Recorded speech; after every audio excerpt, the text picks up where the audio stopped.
to have people floating like on, And we're live. Yeah. Oh, and we're live. Yes, we are having an exciting discussion about TV shows. It's good.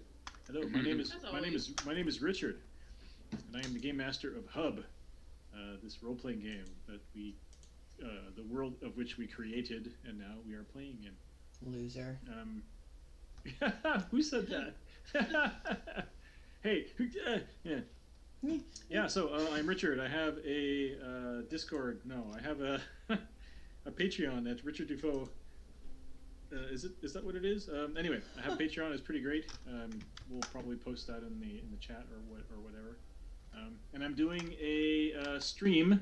I'm DMing a one shot on Sunday, April 11th at 1 p.m. Eastern for Penny Dragon Games. On your birthday? On my birthday, yes. Your DM. To support their launch of their Kickstarter, which is going live tomorrow night, Thursday. So we can probably put the link in there too somehow. Penny Dragon Games, but yeah. So I'm going to be doing. It's going to be doing a Humblewood one shot. Sweet. And Nico will be in it, plus some other people that I've never met. So could be exciting. So Nico, why don't you go ahead and talk, and I'm just going to keep setting up my stuff here because I am never ready. Sure. I'm also setting up. I'm adding our actual real names to the overlay on Twitch so people know who we are. My name is Kathy. My character is Nadal. They are a cleric of Twilight. There are special race that I created, the Karast. Instead of the Drow, there's Karast in my realm. And they're just trying to get home because of all of the portals shut, and they've lost their telepathic communication with their people. So they just want to go home. And so you're using they them just so people realize that that Nadal is the only one, as far as they know, that is lost in time and space. So go ahead, JS. No, I literally have a crystal of the same people like me on my head.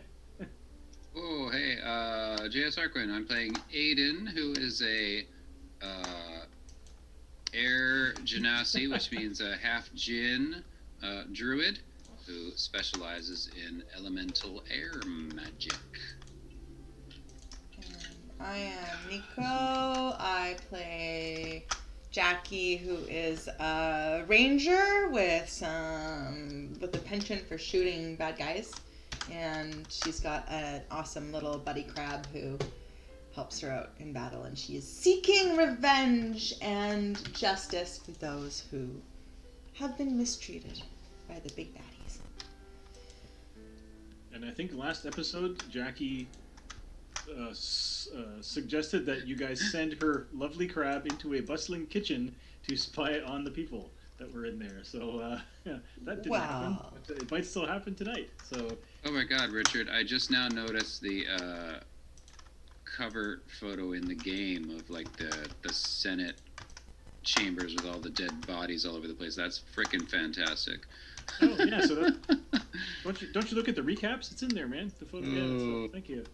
I missed the recap. So JS is like, yeah, for sure. I look at them. Yeah.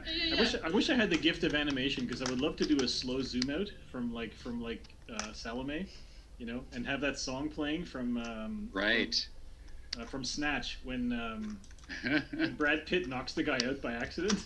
Or when knocks out the guy when they go by the camper, and he's like, "Oh, you're a big fella, and he knocks the guy out, whoosh, and then the music plays. He's just lying on the ground staring because he's like dead. Anyway, yeah. So yeah. Well, thank you. That's I'm glad you like the art, and yeah, you should really check out the recaps. There's words in there and art and stuff, and words. I didn't do so. I've been really thinking hard about my this game that I'm doing on Sunday, and so I didn't draw any art this week. Although I did post some images from our stream. You're fired.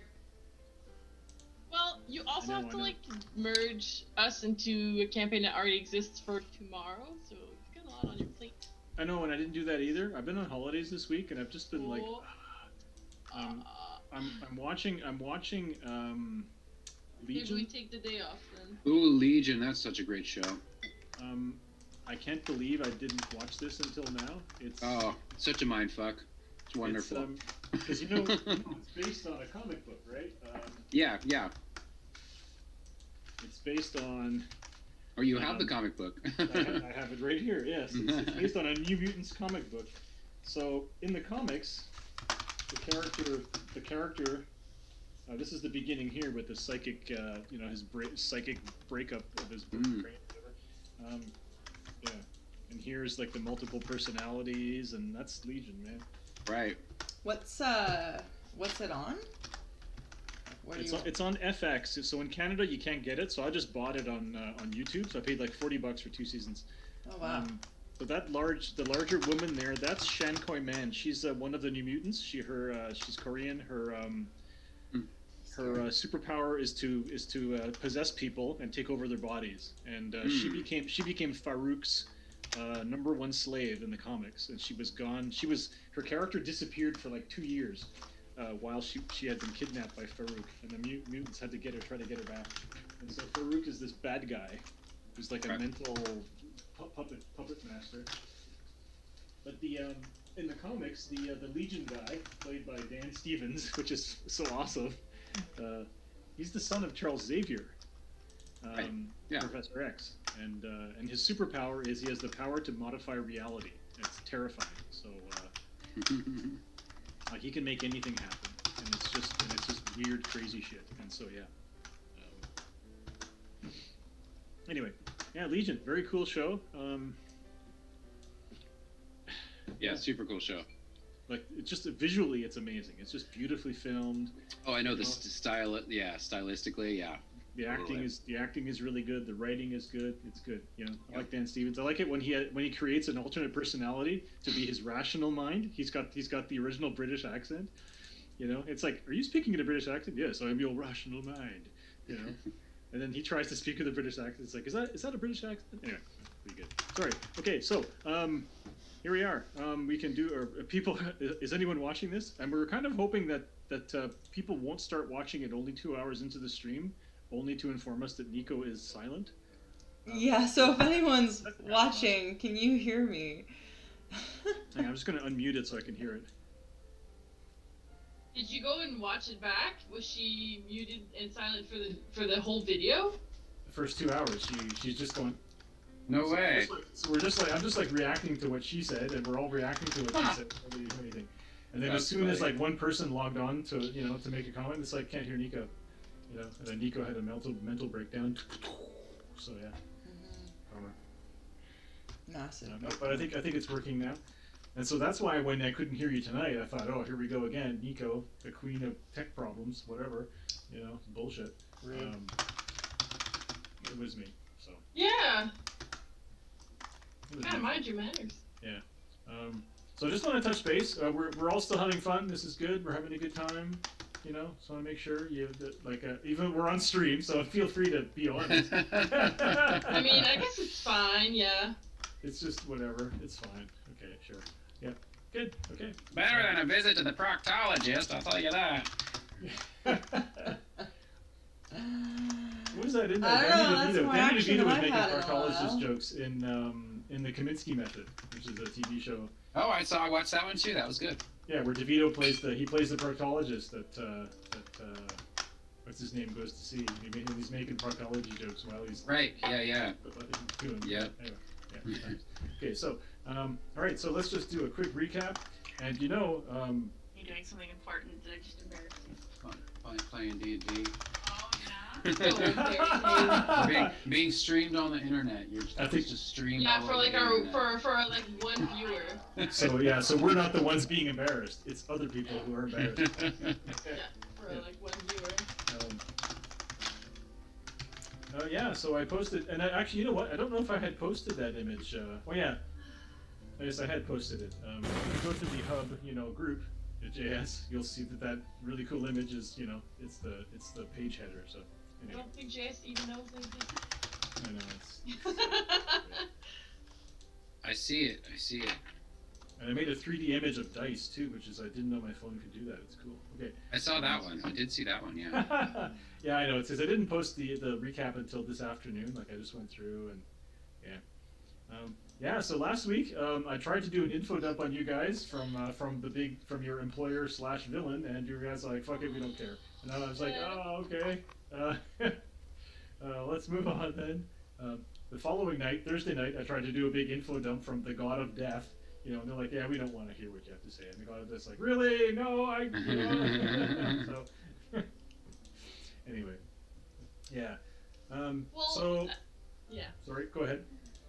I was just gonna say, for that it's a little hard because it's in the past, so we kind of already know whatever we do or don't do is not gonna change much because it's gonna change stuff. we play in the future. Oh boy, okay. I'm sort of.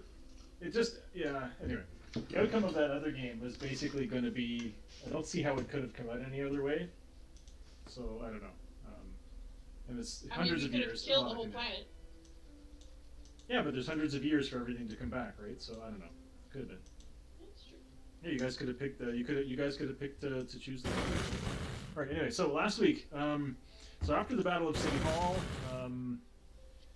and I can't remember now. Like that whole. The whole thing where Wilhelm did the trial and execution. That was the week before. So. This time we picked up right after the execution of Councillor Zeldan, and some pages, some young people who work in the council chamber asked you if you wanted them to do something with Salome's body, and so you went over, looked at Salome lying dead among dead enemies, and you quickly searched her and took all her things. Including a packet of yeah, it's too hard to remove the armor.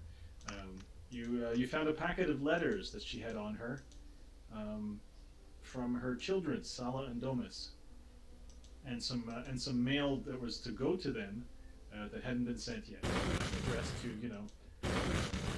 a place in the sisters mountain range far to the east.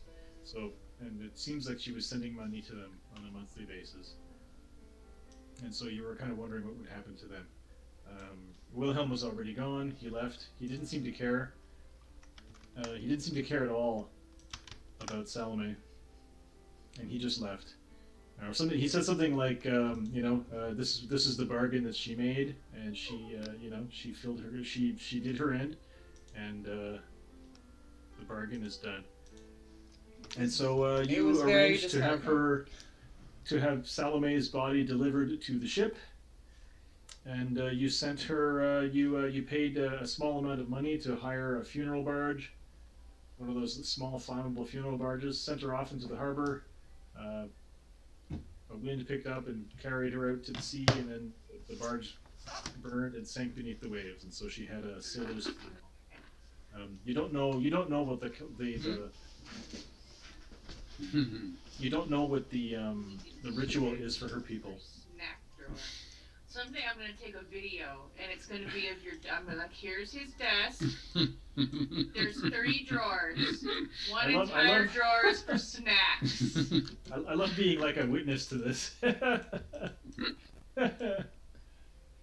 like a drawer full of Henry bars. JS's snack drawer just got busted. Yeah, well, the internet knows about your snack drawer now. Doesn't everybody have a snack drawer in their desk? What? My desk is a snack drawer. Egg. Just sitting there. Why? Spin it. Spin it on the counter next to the cat. I want to see if it's raw. Wait, what does spinning do? No, don't smash it. Spin it. Okay. Spin it again? That's not raw. Yeah, it absolutely is. So if you spin an egg on the counter or on any surface, a raw egg will stop spinning immediately because fluids don't spin. Don't tumble. I cracked it. Whereas if the egg has is hard boiled, it'll spin for a long time. Why do you have a raw egg? Are you gonna drink a raw egg on camera? Absolutely not. It's for a scavenger hunt thing for an online game. Micah. Oh. That was on Dropout. They have a game called Game Changer, which is like the only rule is that the rules change every time you play. I can't see. Oh, okay. And one of them was if you got the answer wrong, you had to take a penalty, and the person had to like drink a raw egg. you know. And since they're all in their own apartments because of Zoom, it's like, you know, and you don't really have to do this. This was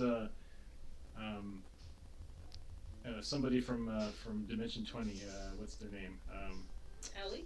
Allie. It was Allie. And yeah, went to get the egg, cracked it, and just drank it down. It was like, oh, so gross. Anyway, Dominic started watching stuff on Dropout too. Oh, cool. Not Dimension 20, but the other stuff. Okay, cool. Okay, so Dean and Micah sitting in a tree. One's gonna bark at the other one. The other one's gonna hiss. Okay, so so you went, yeah. So back on the ship, Rati and Olivier were there. Apparently together, these two guys. Apparently they had some losses at the gambling table, and so elected to spend the rest of their shore leave on the ship, where they don't have to pay for lodging. And that's also the unspoken agreement, is that crew can always stay on the ship and eat and live for free as long as they do downtime activities on the ship. Yeah, of course. Rose is also on the ship. Still taking us for all we're worth for their life insurance. Yes, that's right. And Dee Dee is there too. So the so you took your rest, and then you next morning early you trekked across the city and visited Counselor Klaus Wilhelm in his home. And sort of a tall, narrow townhouse, sort of a Parisian style, you know, with like a big double door on the ground floor that kind of leads into a tunnel underneath that goes to a courtyard in the back. And you met some of his servants. You on the ground floor you did the ceremonial washing of the feet, which is kind of a, you know. I think Jackie was the only one who took her boots off, wasn't she? Well, everybody else wears sandals, Jackie, because this is. Like, I washed them, Rome, but I yeah. washed my own feet. This is like Rome, yeah. So we did the foot washing thing. One of the servants was a Kenku who kept repeating everything the other servants said. On the second floor, you were greeted by, again, I don't say slaves; they are servants. Presumably have a pay and a pension. Who knows? Or they've made some kind of bargain with the devil. And they served you, or they offered you salt, bread, and oil. And again, this is sort of it's kind of a ritual that symbolizes, you know, the trust that guests have with under a stranger's roof, with the implication that there will be no violence or subterfuge. No. Your cat's just lying on your keyboard. Yep. Pretty much. Yeah, and so then you headed up to the third level where there was sort of a swanky salon. It's kind of a dark room with thick curtains, smell of incense, very warm in this room, like uncomfortably warm.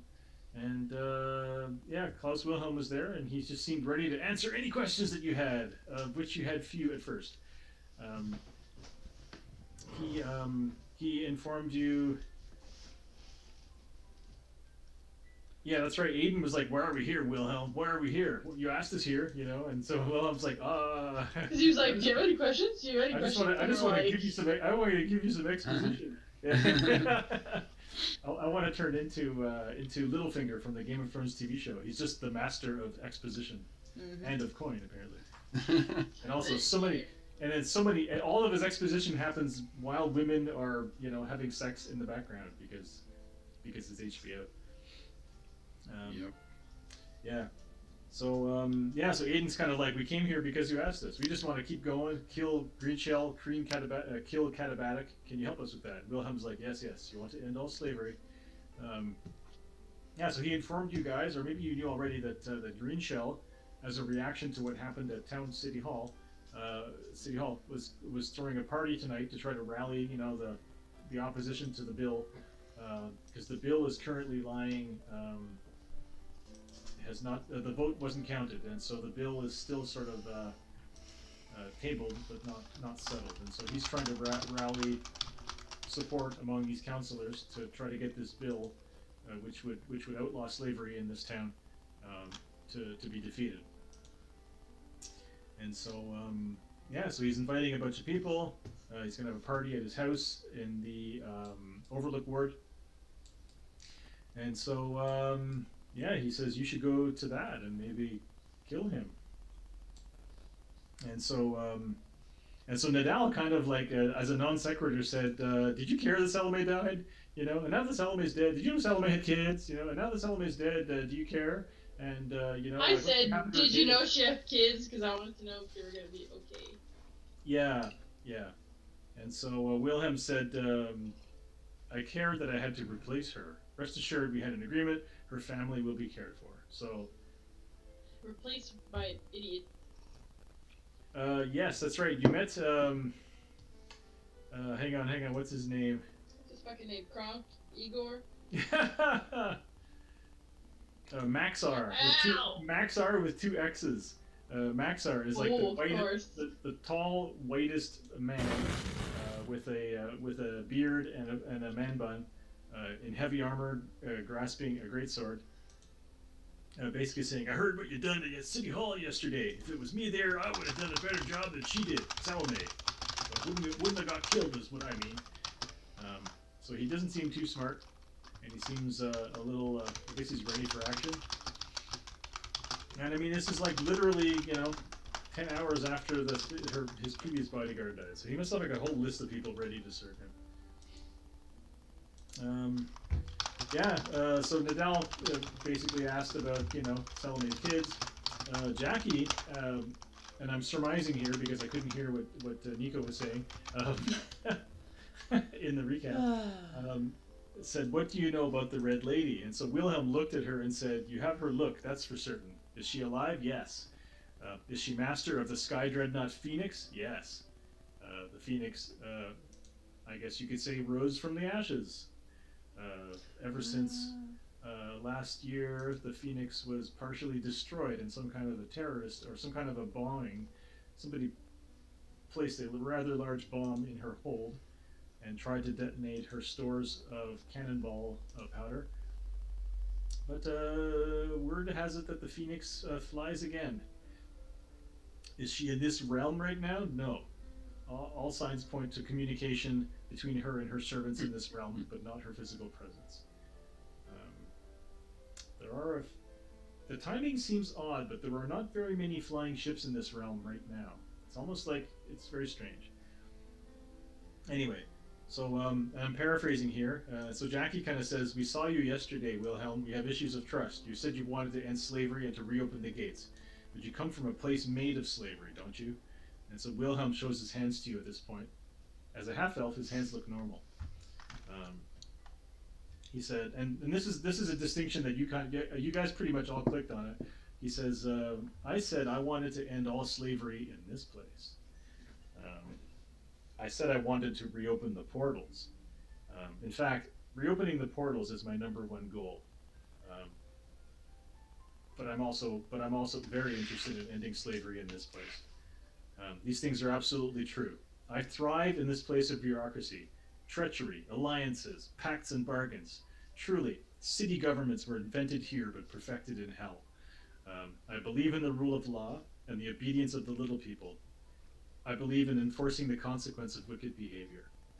And so, you have nothing to fear from me. Well, you have nothing to fear when I pledge to you that we will end slavery in this realm. It is well beyond my power to end slavery in all of the realms, much less the one where I come from. So, 'cause he's a devil. Sorry? Because he's a devil. Yeah, I don't know if you guys looked up Rakshasas after we had that episode, but yeah, they're great. Yeah.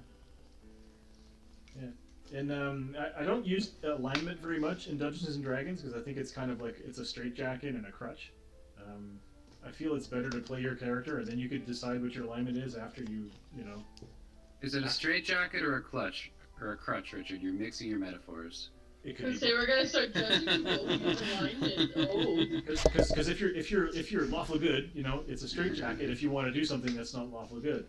But if you're lawful good and or if you just my character would do this. My character would do this. My character would do this because he's lawful good. Well, that becomes a crutch. You can't just use that. That's bullshit. To use your alignment as an excuse to do stuff. Chaotic neutral is a really bad one for D&D because chaotic neutral is the alignment that allows you to pretty much do anything you want. And I'd be like, well, it's my alignment.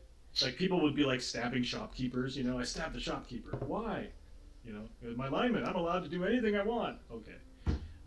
So there's that. In fact, I ran a game one time where I forbade evil alignments and chaotic neutral because I didn't want characters to be evil. Anyway, all that to say is I'm playing him as a lawful evil, which means you can absolutely believe it when he tells you he's going to do something. I think Jackie kind of struck a bit of a bargain with him, ish. Two of you did. Well, yeah, it was a pretty weak bargain on his side. Like he got you to agree to listen to him rather than turn against him in exchange for his help. So to let me know anything he finds out about the Red Lady. Yeah, and alignment also completely discounts the notion that your character will have friends that you can be friends with, even though your alignment is a certain way. And I think Game of Thrones is a good example of that, where characters like Jaime, I mean, he's an evil guy. He threw a child out of a window. He's not a good guy. But presumably he grew in the series. Like he grew as a person. But also when you got into his head, I think by book 3 there were chapters from his point of view, and he's just a fucked up guy, man. Like he's got issues, but he's got qualities too. So,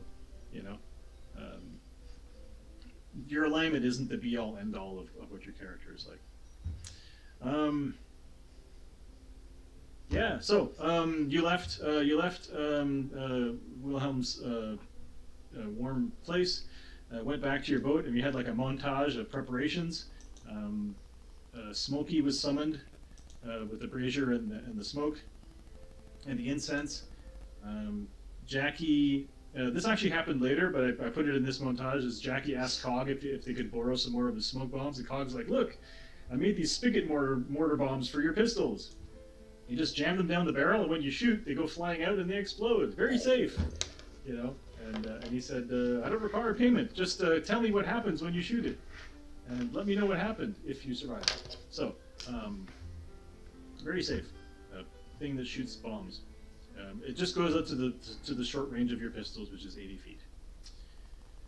And Nadal basically swaps out Salome's vicious glaive for her long spear, and so. Can you show the map of the house, like where we ended yesterday, so I can bring it up for context on the screen? Oh yeah. While we're summarizing.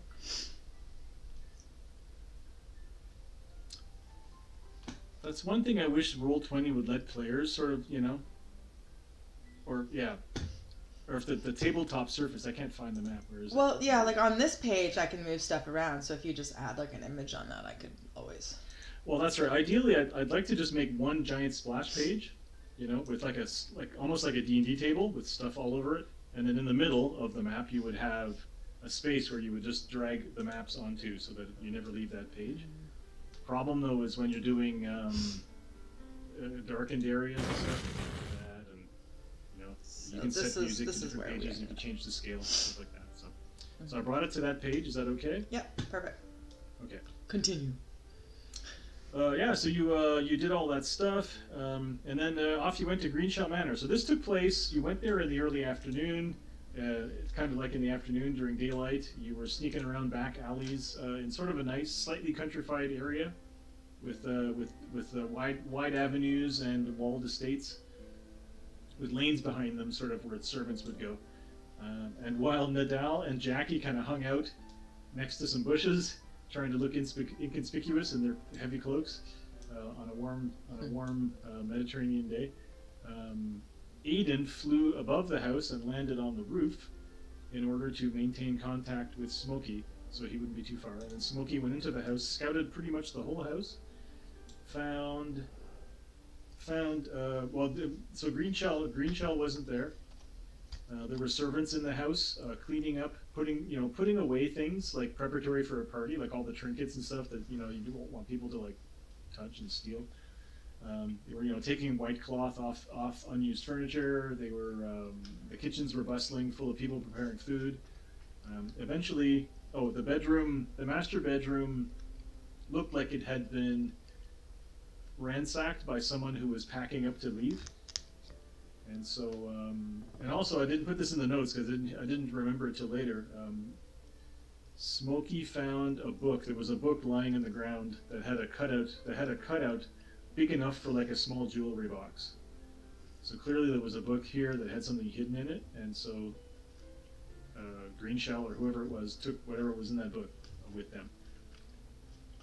And eventually Smokey was spotted by a couple of bad rolls, tried to get out through the kitchen, was chased by cooks with pots and pans, and then made it out of the house. And then after that, Aiden left, flew away from the house without being spotted. Meanwhile, Jackie and Nadal were kind of hanging out in the back alley, just trying to look like they fit in. And a couple of cops in a wagon came by and hassled them.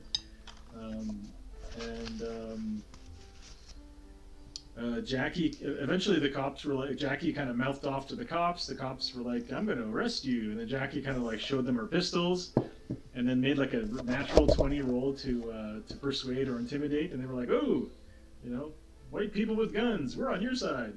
And so... I'm pretty sure it was her smooth talking that did it, not a good roll.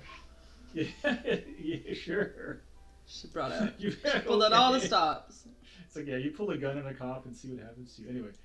I think I was leaning a little too hard on the whole, cop thing, but yeah. So then the guy tried to hit on you, and then they left. I convinced him. Jackie convinced him that she was one of the guards that he knew. Yeah, right? See, I forget. Yeah, I don't know. I couldn't hear what you were saying. So, no, I'm kidding. I think at this point we could hear you. Yeah, so you regrouped, and then at this point you actually went back to the ship to get the exploding bullets and all that stuff. But I montaged it all together earlier on in the text.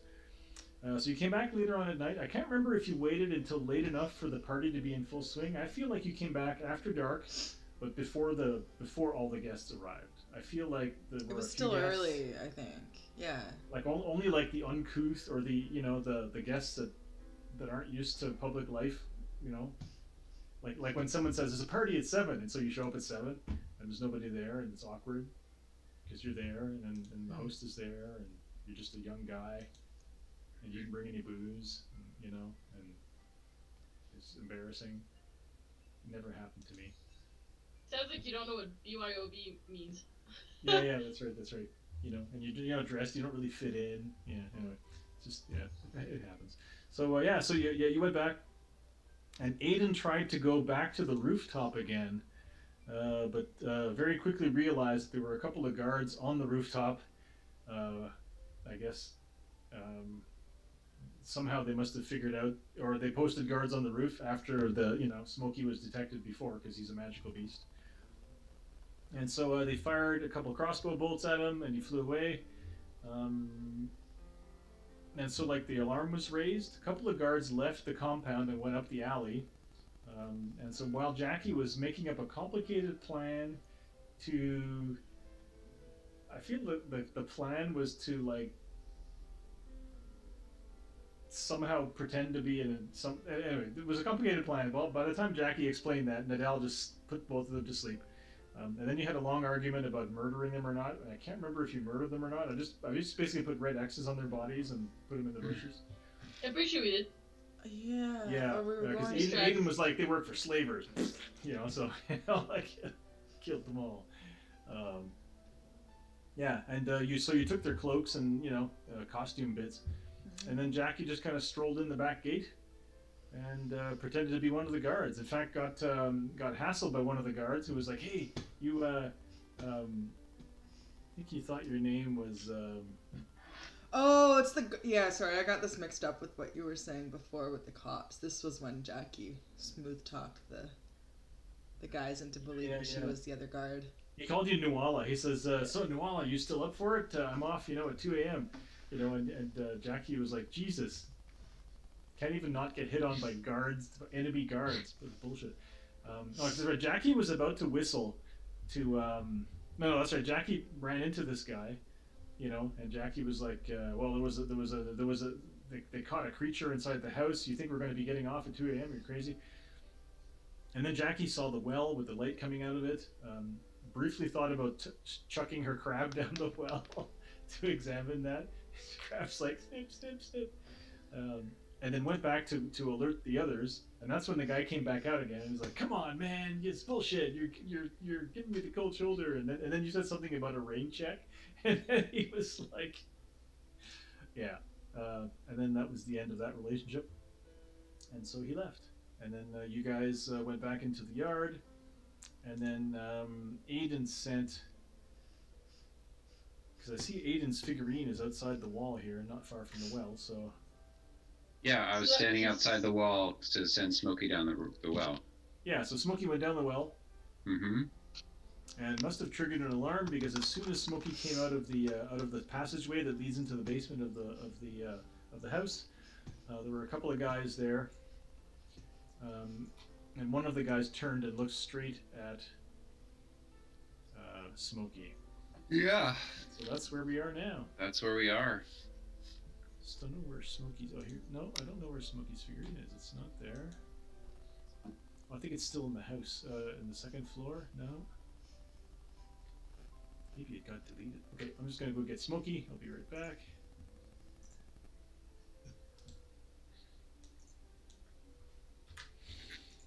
All right. So we are now... just gonna put him in the basement.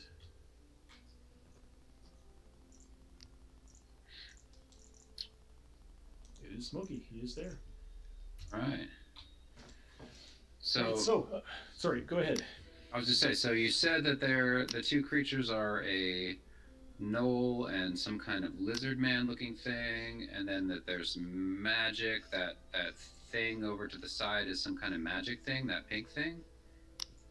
Yeah, it looks like a magical brazier. Oh, magical brazier, okay. So I'm just going to do initiative for these guys. Initiative? Oh, Smokey.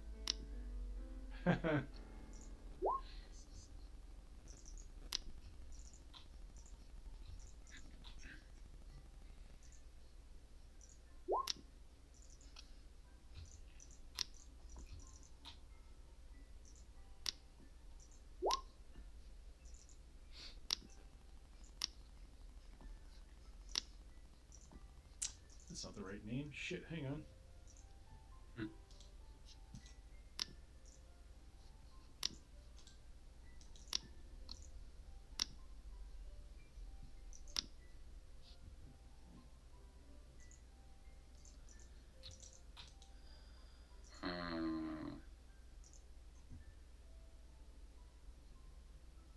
Just a sec. It's showing the wrong name when I click on it, which is very strange.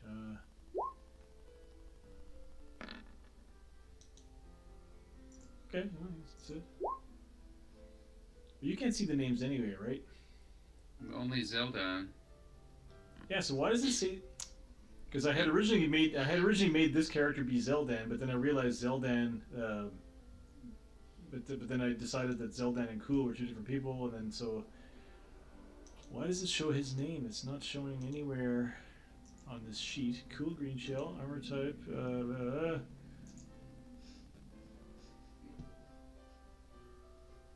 Hang on, yeah, cool green shell. Yeah, I don't know why. Oh, maybe it's the token. The token was called Zeldan. That's why.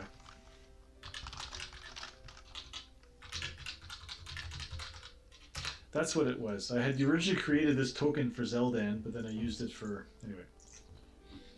So apparently... Fuck. Wait, is he down there in the cellar? I don't know. I guess not. Fuck. He's no. That's like when my DM screen gets knocked over and all the minis become visible. And you're like, holy fuck! You know? Wouldn't it be great if Cool Green Shell was here? I think it'd be awesome. Yeah, so yeah. Where's Cool Green Shell? But I mean, I don't want that to show, so.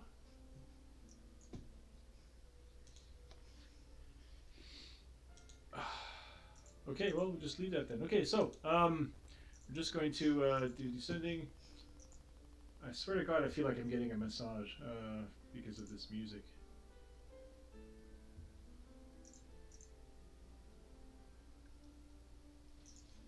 All right, so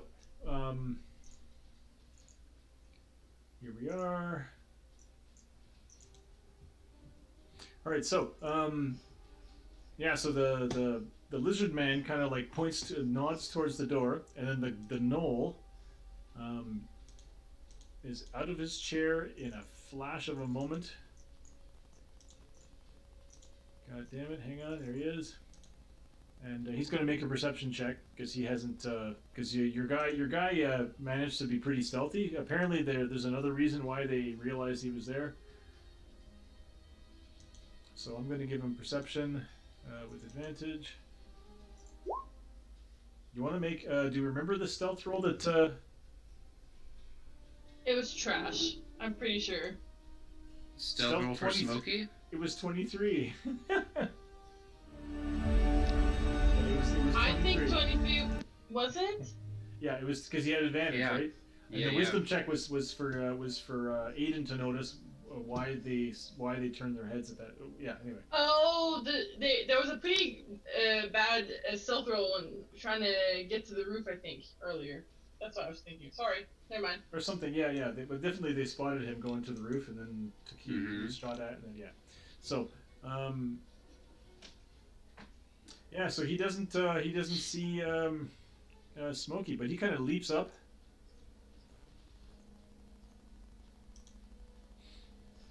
And he kind of charges out here, and he's just looking in this direction, but he doesn't see anything at this moment. Because Smokey is in plain... I'm assuming this is where Smokey was. He could be further back if you want him to be, but I think... No, he was right inside the doorway. Yeah, that's fine. Yeah, okay. Oh, great. Now he's been moved to the edge of the square. Why are you moving Smokey around? What's happening? Sorry, there he is. He's in that square, man. Yeah, so the gnoll is gonna ready in action to shoot his bow at whatever he sees. So at this point, if Smokey moves, he's probably gonna get spotted because it's very hard to stealth when people have a line of sight to you like this. So they didn't see me. They noticed that something came in, but they're not sure what. That's right. Okay. Yeah, and the lizard man's like, they might be invisible. They might be invisible. Check. And so the gnoll's like, I smell nothing. Smells good. Okay, so Smokey is going to stay absolutely still then. And hope that they don't I set up a baker, placing the loaf. Oh, sorry. Damn it, Nico, stop listening to podcasts while we're playing D&D, okay? Or just fine. Watching porn. Okay, so, yeah, so the gnoll just kind of does that and doesn't do anything else. Go back to turn order. Sadar. Okay, Sadar. We just just keep sending poor Smokey into all these like random places, and then he just constantly like engages in these. He just constantly gets killed.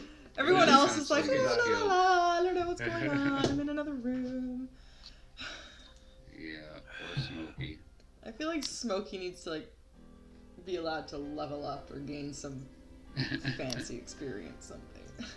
Oh yeah, at higher levels, Aiden can summon a greater familiar. I think there's a. It might be a feat you have to take to summon a greater familiar, and then you can get a more powerful familiar. That's how you get imps and pseudo dragons and other larger creatures. Yeah. Yeah. So this guy comes out, and he's just kind of like wearing robes, and he looks.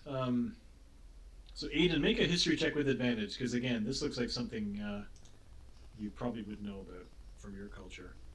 History with advantage.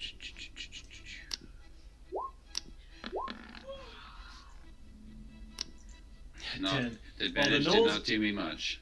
The gnolls are definitely from Kamsin. The gnolls are like a desert tribe. You know, they're like desert raiders. They run fast on the desert sands, and they're kind of like hyenas. They fill that role in civilized cultures. Okay. But you're pretty sure you're Sadar. That's the name of the race of this creature. The lizard people are also from Kamsin. In fact, he mutters something to the but you don't know, with a 10 history, you don't know much more than that. He mutters something to the knoll, and he says, move to the right, we're gonna corner him. You know, and so this guy kind of like moves forward, and they're kind of like got their arms out, and they're moving towards the opening of the gate of the hallway. Mm-hmm. And music just got really loud. It's intense. Hang on. Yeah, and so he spits fire. I'm gonna randomly pick, I don't know, because the rules for shooting at things you can't see is just basically disadvantage, but I feel that that's too good. So I'm gonna choose, and also as a game master I know everything, so I'm gonna choose one of these 6 squares he hawks like a burning loogie. He just kind of goes, and so I'm gonna go, 1, 2, 3, 4, 5, 6. So, Okay. and if he lands his fire in the zone where Smokey is, he'll make an attack with disadvantage. So Smokey is number 2. Wow. Roll. Yeah. Damn. So he goes, and like a burst, like a little liquid spit of liquid naphtha comes out of his mouth, bursts into flames, and just goes all over the spot where Smokey is. So I'll make my attack with disadvantage. Spitfire. Oh, he's probably not gonna hit. Here we go. Nat 1, AC 5. So he kind of spits, and you know when you spit and you miss, and it kind of goes, and some of it drips on his sleeve, and his sleeve catches on fire, and he's like, ah. So I'll say with a natural 1, he didn't even notice that. Not only did he miss, but he didn't notice that Smokey was in that square. So I'm just going to get a fire token and put it there, because fire burns, man.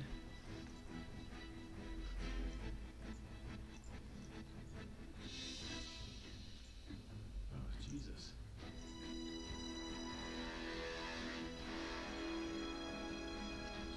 Yeah, so there's like a little bit of burning stuff on the ground where it went right through Smokey and didn't hit him before it burst into flames. Okay, so get rid of that.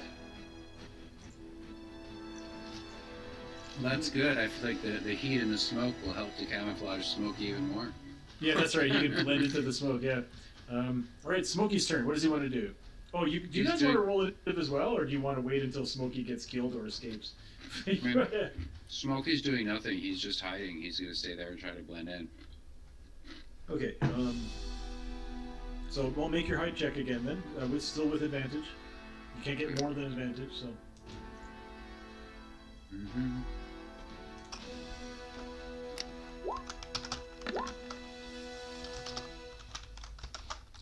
All right, so it's a 16.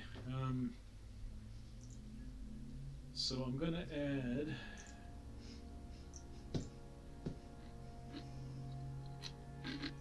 After Smokey. Smokey, I guess, is going to be ready to flee if anyone does spot. Yeah, he's probably like he's holding a fleeing action. I feel like there was no way he was going to be able to hide except for the fact that there's smoke in his square now, and he's just like flying in the smoke, and the smoke is like blowing everywhere, and make a perception check for Smokey with a normal chance. It's not a hard roll. Because right now he's busy hiding and doing all that. And... Smokey doesn't have normal things like that. Oh, in that case, you just click on his wisdom. If he doesn't have a skill, you just click on the stat. Okay. Woo. Yep. A turtle came out of the back room, and he's kind of like walking towards the way turtles do, not fast. He looks like Cool Green Shell. Yeah, that's right. Well, it's a different figurine, but yeah, so this guy, what's he got?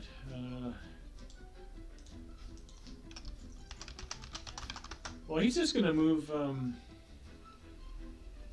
yeah, so he kind of shouts in common, he says, someone tripped the wire? Where is it? Where is he? What have you found?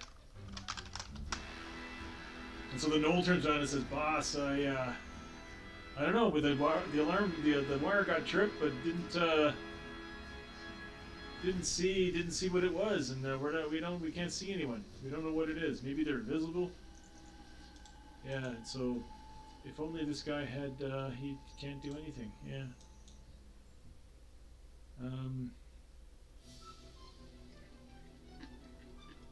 He's just gonna make a perception roll.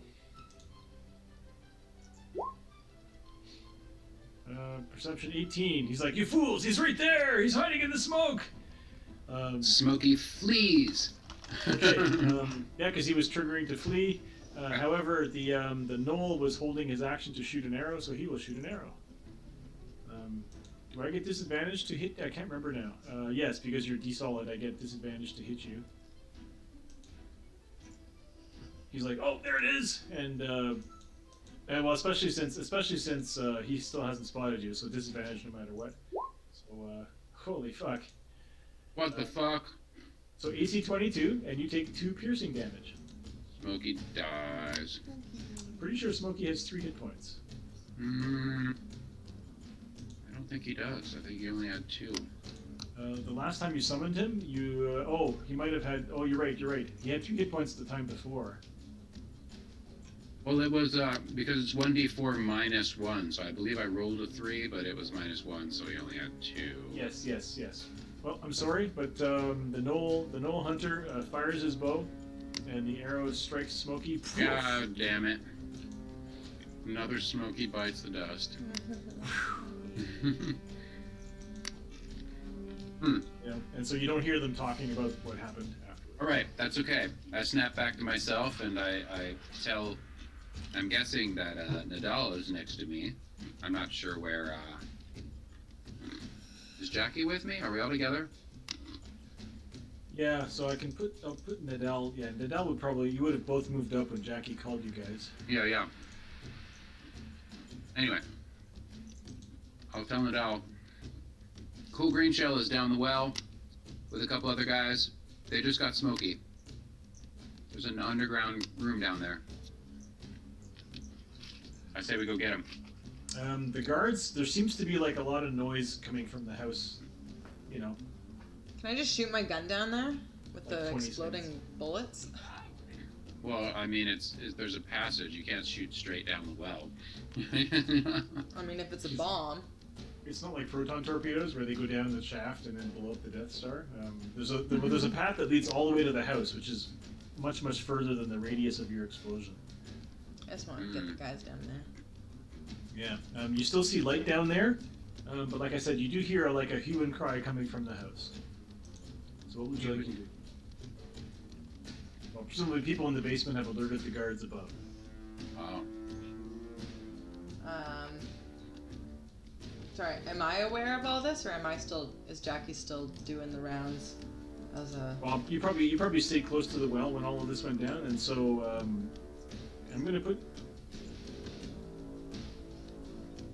Yeah, you guys are where you are. So you're separated by the wall, but there's a lot of growth here. You can probably get over the wall pretty easily. I was just gonna say, how high is the wall? It's a 10-foot wall. It's a pretty easy climb check to get over it. Pretty easy climb, and kind of there's cover there because of the foliage. Yeah, that's right. Yeah. I wouldn't have moved if I had to make a stealth check. Oh, you haven't had to make a. You mean an athletics check? No, like I was all over here. I didn't go with Aiden. Okay. Well, you want to stay over there? Because I didn't want to have to make a stealth check. Okay. No, I didn't make you make a stealth check. I just figured you guys because Jackie was. Then I would have gone. Because Jackie was blending in with the guards, she could have like waved you over. Because there are no guards on this side of the house because you slept the 2 guards, or slept and or murdered, possibly not tied up.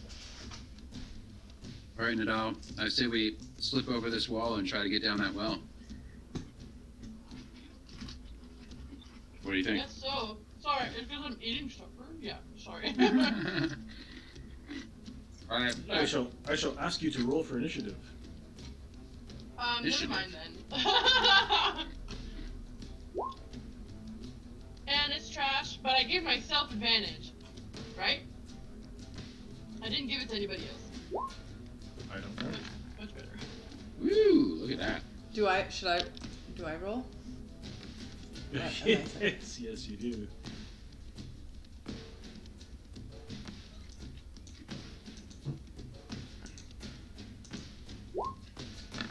Ooh, Jackie.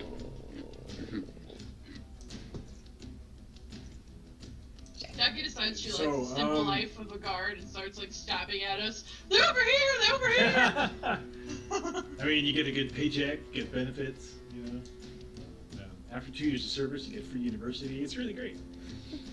Just what Jackie wants. Yeah. So, got the guards. Rules hierarchy. Yeah. Gonna put them. I'm gonna put all of you guys. Yeah. Okay. So, Jackie, what do you want to do? You can hear some shouting coming from the far side of the house. The front? Do you hear a friend? You probably No, don't the hear a front, friend. like the front of the house over here. Yeah. There's a guard. There's the guard post at the front of the house. You hear shouting coming from the guard post, saying, "Alert! Alert! Clang! Clang! Clang!" Okay. Well, I'll just poke my head around and say, "Why? What's going on? What did you see?" Well, you see a couple of guards over here at the side of the house, and they're kind of like craning their necks, looking towards the front. And one of them looks back at you and is shrugging. I don't know. In the dark at this distance, they can't tell that you're not a guard. Well, yeah, so I'm gonna shout to the ones on the other side of the house that they can hear and just say, "What? What's going on? Nothing back here." They're like, "No, it's not our initiative yet, but there's an alarm. There's an alarm from the gatehouse. Lock it down." No, I want to talk to the gatehouse. Can they hear me if I shout really loud? If you scouted out the place, the gatehouse is well on the other side of the house at the front of the building. If you shout, they probably wouldn't hear you. They can't hear me? They're like 100 feet away on the other side of the building. Yeah. So you figure like the bad guys in the basement probably would have the ability to message, guards in the gatehouse. Anyway, so. Okay, well, Jack, I can go over and try to distract them if you two want to go down and take care of that guy. What do you think? Or should we just jump down and... Yeah, or whatever you think. Or you could just, stand there, and you're doing a good job of distracting him by being like, "I don't see anything over here." So, if you want to just kind of stand there and be like, "Nothing over here." Yeah, I really love splitting the party. It's my favorite thing to do. Well, because I was thinking I could just go, north up here and get those two guys to go check out what's happening and report back to me. So those two guys will distract them. Oh, wait a minute. What's going on? Are you guys using message to Nadal is relaying all these messages back and forth with Nadal? Oh right, because you would have to yell. I guess Nadal would message Jackie. Well, we could kind of be whispering what's going on, through Jackie? the wall. Ian could be just over the top of the wall talking to Jackie directly. Yeah, so. You can respond to this message. Yeah. All right. So Jackie, what are you gonna do? Well, so did Smokey see, do you guys think you can handle what Smokey encountered down there on your own, or should we all just jump down? I think we should all stay together and jump down. Alright, let's go. That's what we're here to do. And... Yeah, I can never advocate for splitting the party. That just sounds... Okay, so I'm gonna ready my guns and pop down, and... So there's a ladder. Someone raises a weapon or goes to make a noise or shout or anything like that, I'm gonna shoot him. Okay, so it's gonna take where you're climbing a ladder. It's like you're at your at half speed, so it would take you. How far down did I say it was? I said it was like a. Yeah, I'm not jumping anywhere. I'm gonna take my time and carefully climb this ladder. It was like 20 feet. It was like 20 feet down. Okay. 20 feet down to the opening, and so it would take you 2 moves to get down the ladder and into the opening, like a move and a standard action. Can I go up this wall first with advantage with Aiden helping me? It's not your turn yet, but yes, you can. So Jackie, you want to climb down? Nope. You want to go down there? his is first, he should just go. You're right. Yeah. Well, I'll stand aside and I'll follow them down. I'll ready a move. All right, so you're just gonna wait and okay. Yeah, I'll follow them down, but I'll let them go first. Aiden. All right, I'm gonna hop over this wall. All right. Right. So as far as I know, you've used your windy form twice today already. I think you're out. Of I wasn't planning on doing a windy form to get over the wall anyway. Did we short rest? Doesn't Wild Shape come back with a short rest? I don't think so. You could definitely have had a short rest between the time that you did the afternoon caper and then the this time when you did it. Right, there was a big time in between there. It's true. There was, but do you get back Wild Shape on a short rest? I did not. Yeah. You regain expended uses when you finish a short or long rest. Well, damn. There we go. Wild Shape. Yeah. Okay, so you could windy form as much as you want. Okay, so it's going to be an easy athletics check to get over the top. Okie. Where did hold on a second. I had to reload. Roll 20. I lost my character sheet. There it is. Easy. Someone's microphone is booming a lot. I think it's JS. JS. Can I do acrobatics or do I have to do athletics? For climbing over a wall, it's athletics. Yeah. Unless you can come up with a cool way to. Wow. Okay, so it's going to cost double movement to get over. You're kind of like, yes, I can just float over the, and you get caught in some brambles. You know, you're like, oh, poison ivy. So yeah, so it'll take you like 10 movement to just get on the other side of the wall instead of 5. Okay, well that's fine. And I will quickly dart over to the well and try to get inside it and get out of sight as fast as I can. All right. And so down you go. So you had, so you did 10, 15, 20, 25. Damn, I love a good well, a secret entrance well near the corner, near a bunch of foliage. So with your first move, you're like you're 20 feet. You're like just at the entrance to the passageway, and you could either take an action or move again. Oh, I'm not. Yeah, I don't want to actually get into the passageway. I'm going to be at the bottom of the ladder and wait for the others to come down. Okay, sounds good. Let us go to. So. Am I getting sent in first? That's usually the way it goes. Yep. Okay, so Sadar. That's a good idea, Nadal. Thank you for volunteering. All right. And then Noble Hunter. Hang on.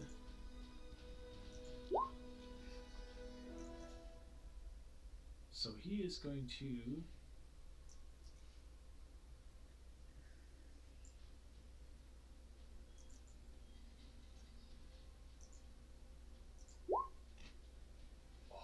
Okay, cool. All right, Nadal. You look at the wall. You look at yourself. Yep. It's athletics time, people. Yep. Oh! Hey, you beat a 12, so you just come right over the top, no problem. So it's just, normal movement to get over there. Like I said, it's an easy climb. And then I'll go in. All right, and so you're going to climb down and just kind of go down, but not go into the passageway? I only have 25 feet of movement. Yeah, so you're like 5 feet short. So you're kind of like just above Aiden on the ladder. I can't get in. You would have to double move to get into that passageway. Okay, I'll double move. I'm going to move myself over here.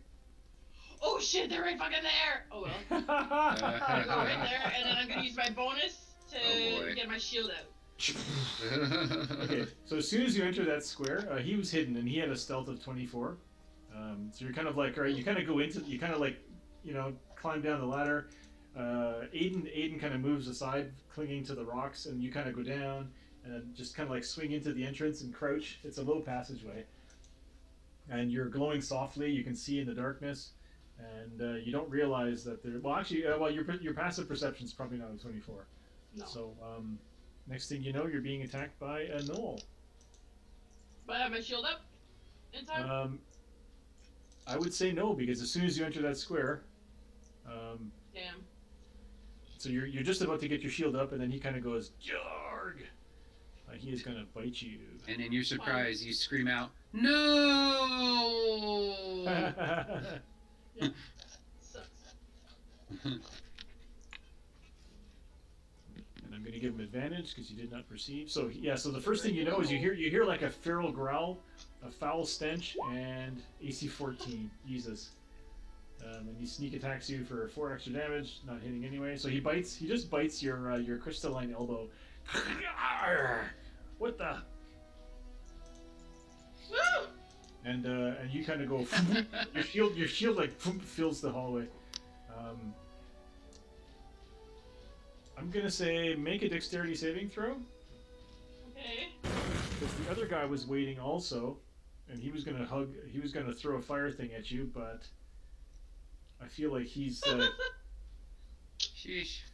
Okay, it just means that he goes first. He goes before you get your shield up again. Not cool, guys. Not cool. So he spits fire down the hallway. AC 15. So I don't think that's going to hit you. No. All right. So yeah. So like a little burst of fire just kind of sails past, or just kind of splashes on your shield. And yeah. So you, Aiden, you can hear the I don't sound. want it to hit. You can hear the sounds of battle already. Okay. I just have a question about the Vicious Glaive.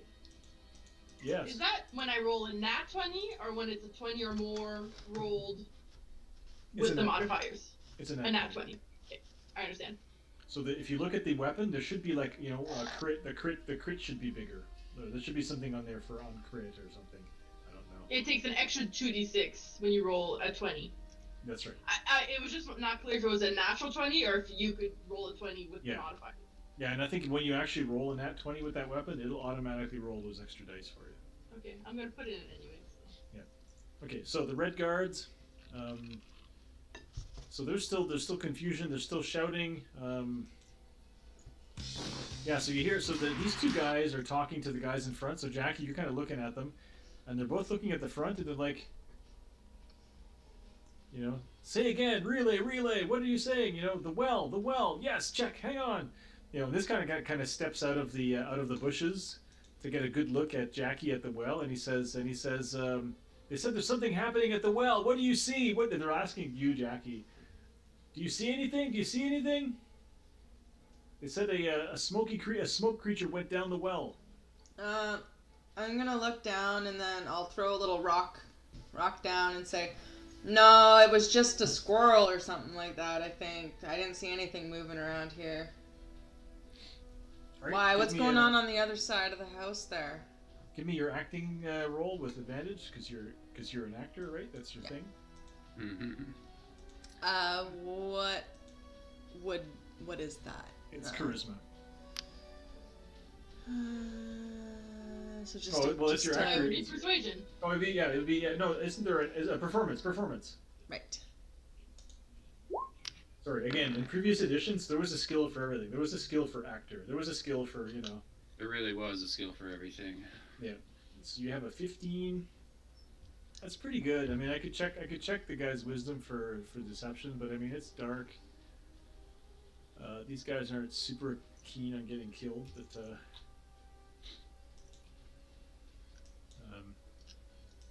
it is wisdom to do insight.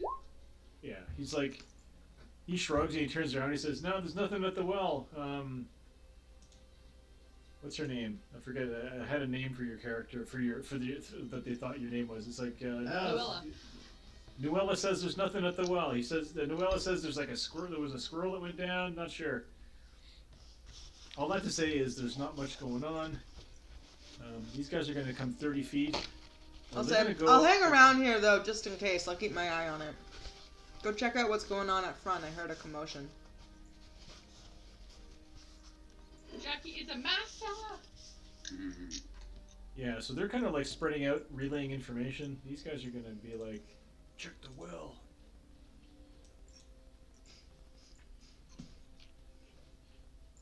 He's going to say, you stay at the door. You stay at the gate. I'm going to go check this out. I'm the guy with the fucking mustache. The figurine literally has like a big mustache, so anyway, yeah. Okay, so that's the guard. Yeah, so the guards are pretty much confused by what's going on, and so they will do nothing. It's going to work out pretty good. Like you even see guards coming to the windows and looking out. There's a guy up at the window saying, "What's going on, Nuala?" Yeah, no, nothing really, but keeping my eye on it. I'll let you know if I see anything. Your hair looks red in this light. Oh. No, your hair looks brown in this light. Thanks. I'll make him uncomfortable. Thanks, you look good too.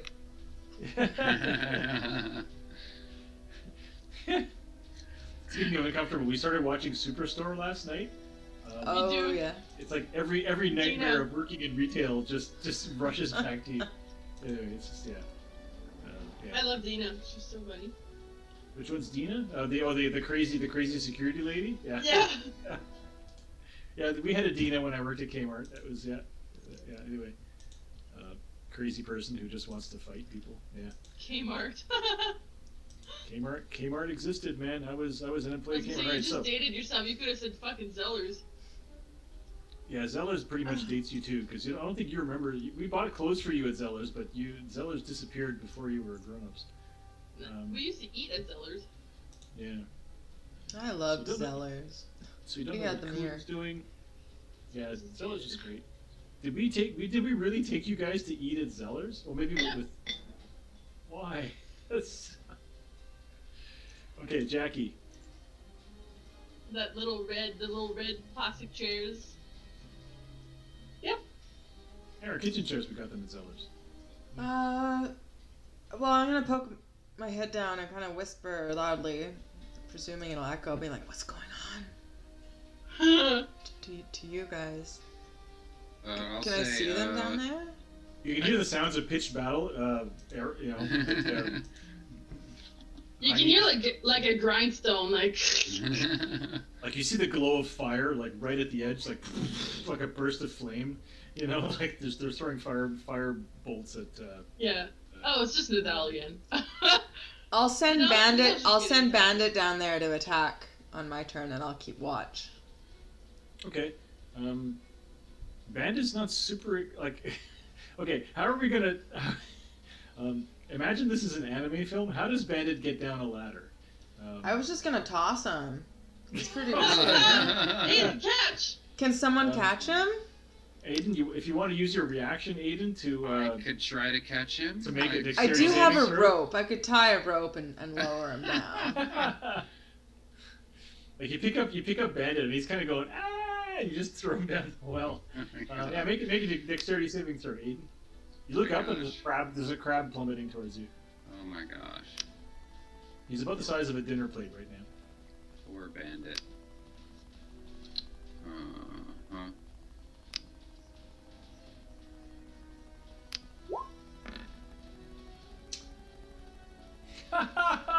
Oops.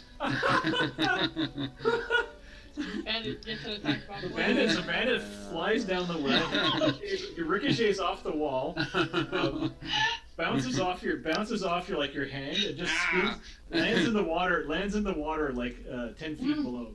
Sploosh. You know, and so good news is he's a really good swimmer. And he's in the water in the well. Yeah, so he kind of swims to the surface, and he's like 10 feet below you, going snip, snip, snip. You know. And I guess that's it for Bandit. He can't attack? He's like 10, because the entrance to the tunnel is like 10 feet above the water. Mm.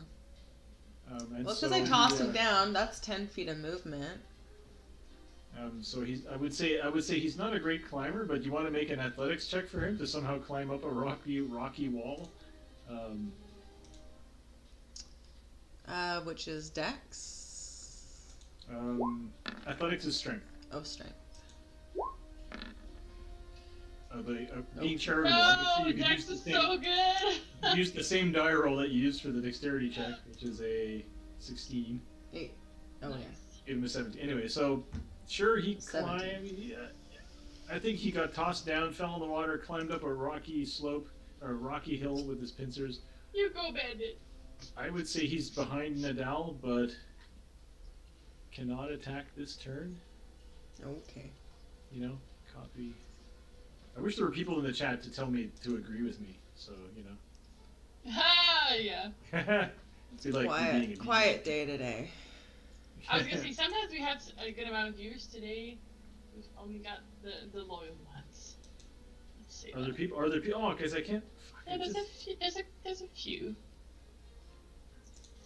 A few. There's me. Nightbot. No, that's not a person.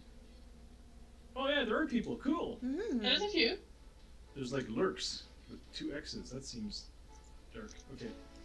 No, a lurker is somebody who's there and watching and supporting, but doesn't like to chat. We love our lurkers.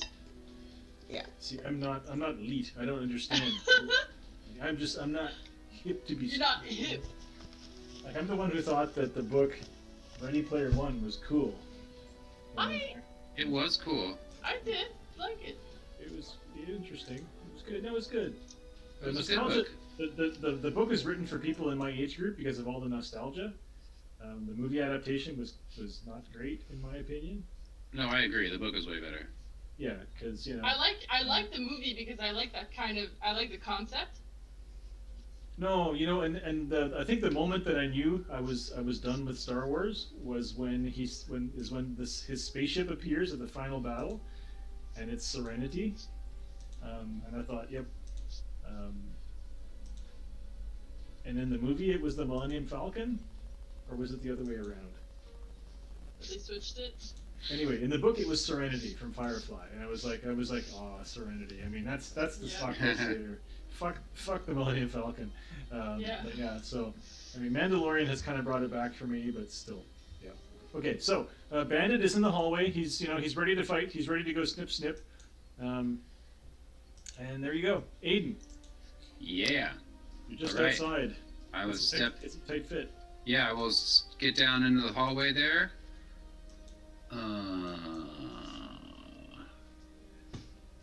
If you could bring me over to the map. Oh, you just drag it. Yeah, so you. Well, Can I could drag myself over to that map. I yeah. You could drag yourself over. All right. Well, I'll get up I learned my behind. lesson. I guess I'll get up behind Nadal, because Nadal's got like her shield up and everything, right? Yeah, and it's a tight hallway, so she's. All right. Sorry, So they I don't- are blocking it pretty well. That's fine. I will cast Dust Devil right behind the dude at the end of the hall. Nice. Yeah, Nice. exactly. Very good. So this is actually bigger than that. It's actually this big. Yeah. So the center is where the Dust Devil is, and that's the 5 foot radius. The 5 foot radius is around it. So that would mean he's in it. All right. Yes. So you kind of like go woof. Mm-hmm. And let me just see.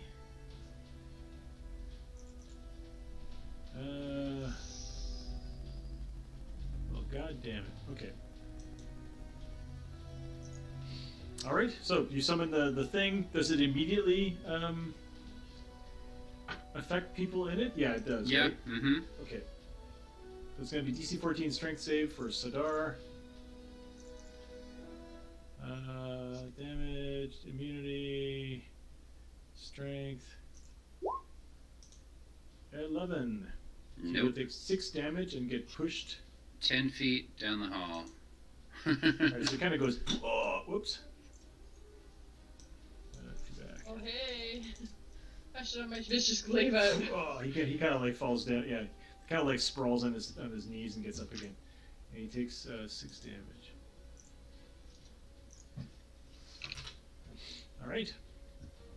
That's it for him. All right. Is that all you're doing? That's all That's you're doing. my turn. Yeah. And you're kind of crowded. The crab is like in between your feet, going snip snip snip snip snip. Sadar. he looks behind him and he looks towards you guys and he's like, rolls up his, well, this is rolling up the sleeves thing, but it's kind of like a, you know, he starts to smolder. In fact, his robes just kind of burn off of him. He's generating heat. Is that the one that I just pushed? Yeah, you're starting to remember now. These guys, yeah. These guys are elemental fire beings from Kamsen. Oh, good. Yeah, great. Starting to remember. How could that have slipped my mind? It's good. It's good. Yeah, he's going to move forward and kind of stand in the hallway, and he's going to light himself on fire. He's going to so he just kind of like he kind of like spits fire into his hands. He, you know, like he kind of like slaps himself with it, and there's like fire all over him, and he starts to heat up. And he's speaking in the language of Kamsen to the knoll that Nadal cannot understand, but Aiden can, and he says, "Pull back, dog boy. I'll handle these." And so he has a, he has a sword on his hip, and he's ready to fight, and he's on fire. The knoll. So the knoll will disengage. Get him, Nadal. And jump back, and he's like yip yip yip yip yip, and he sees, so he's gonna pull back. Is he? Yeah, he's disengaging full on, and he's gonna get past his friend. And he's gonna just kind of leap back here. I'm just gonna see if he's got anything he can do. Rampage. That's cool. That's cool. Nope. He's got his bow, and he's got his bite. So he can bring his spear down the hallway. Yeah, so he just got out of the way. Nadal, you have reach. You can attack him with reach if you don't want to get next to him. I think I'm gonna do a moonbeam right on top of both of them. Oh, I can only get one. Whatever. It's like a 10-foot cube. Yeah, 5-foot radius. Yeah. So who are you gonna do with the moonbeam? You gotta place it. If someone can push them into the water, I can shoot them from above. Just gonna give you this thing.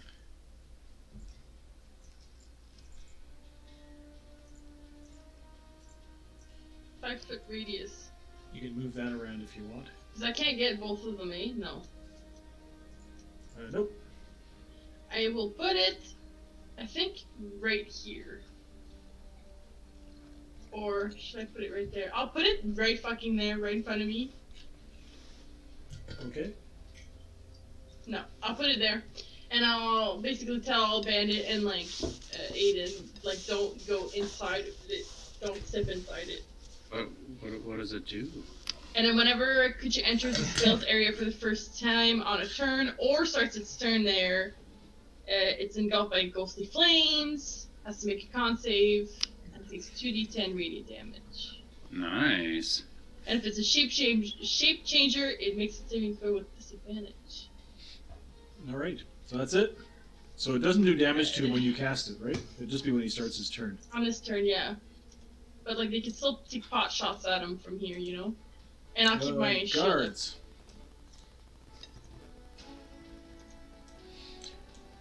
Guards. Okay, so the guards are like, to the well, something's happening at the well. And this guy's like, Nuala, look again, man. He's really convinced. He's like, Nuala, look again. There's something at the well. And these guys come charging around the corner. Alright, well, I'll tell them, do you guys... Okay, fine. Do you want me to go down and take a look? Because I'll tell you, if there's rats down there, I'm going to shoot them. And it's going to cause a commotion.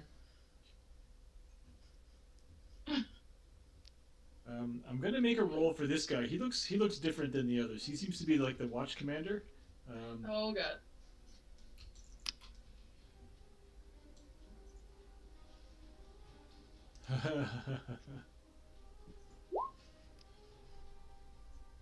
He's like, Nuala, that you? You look different. Thanks, you look great too.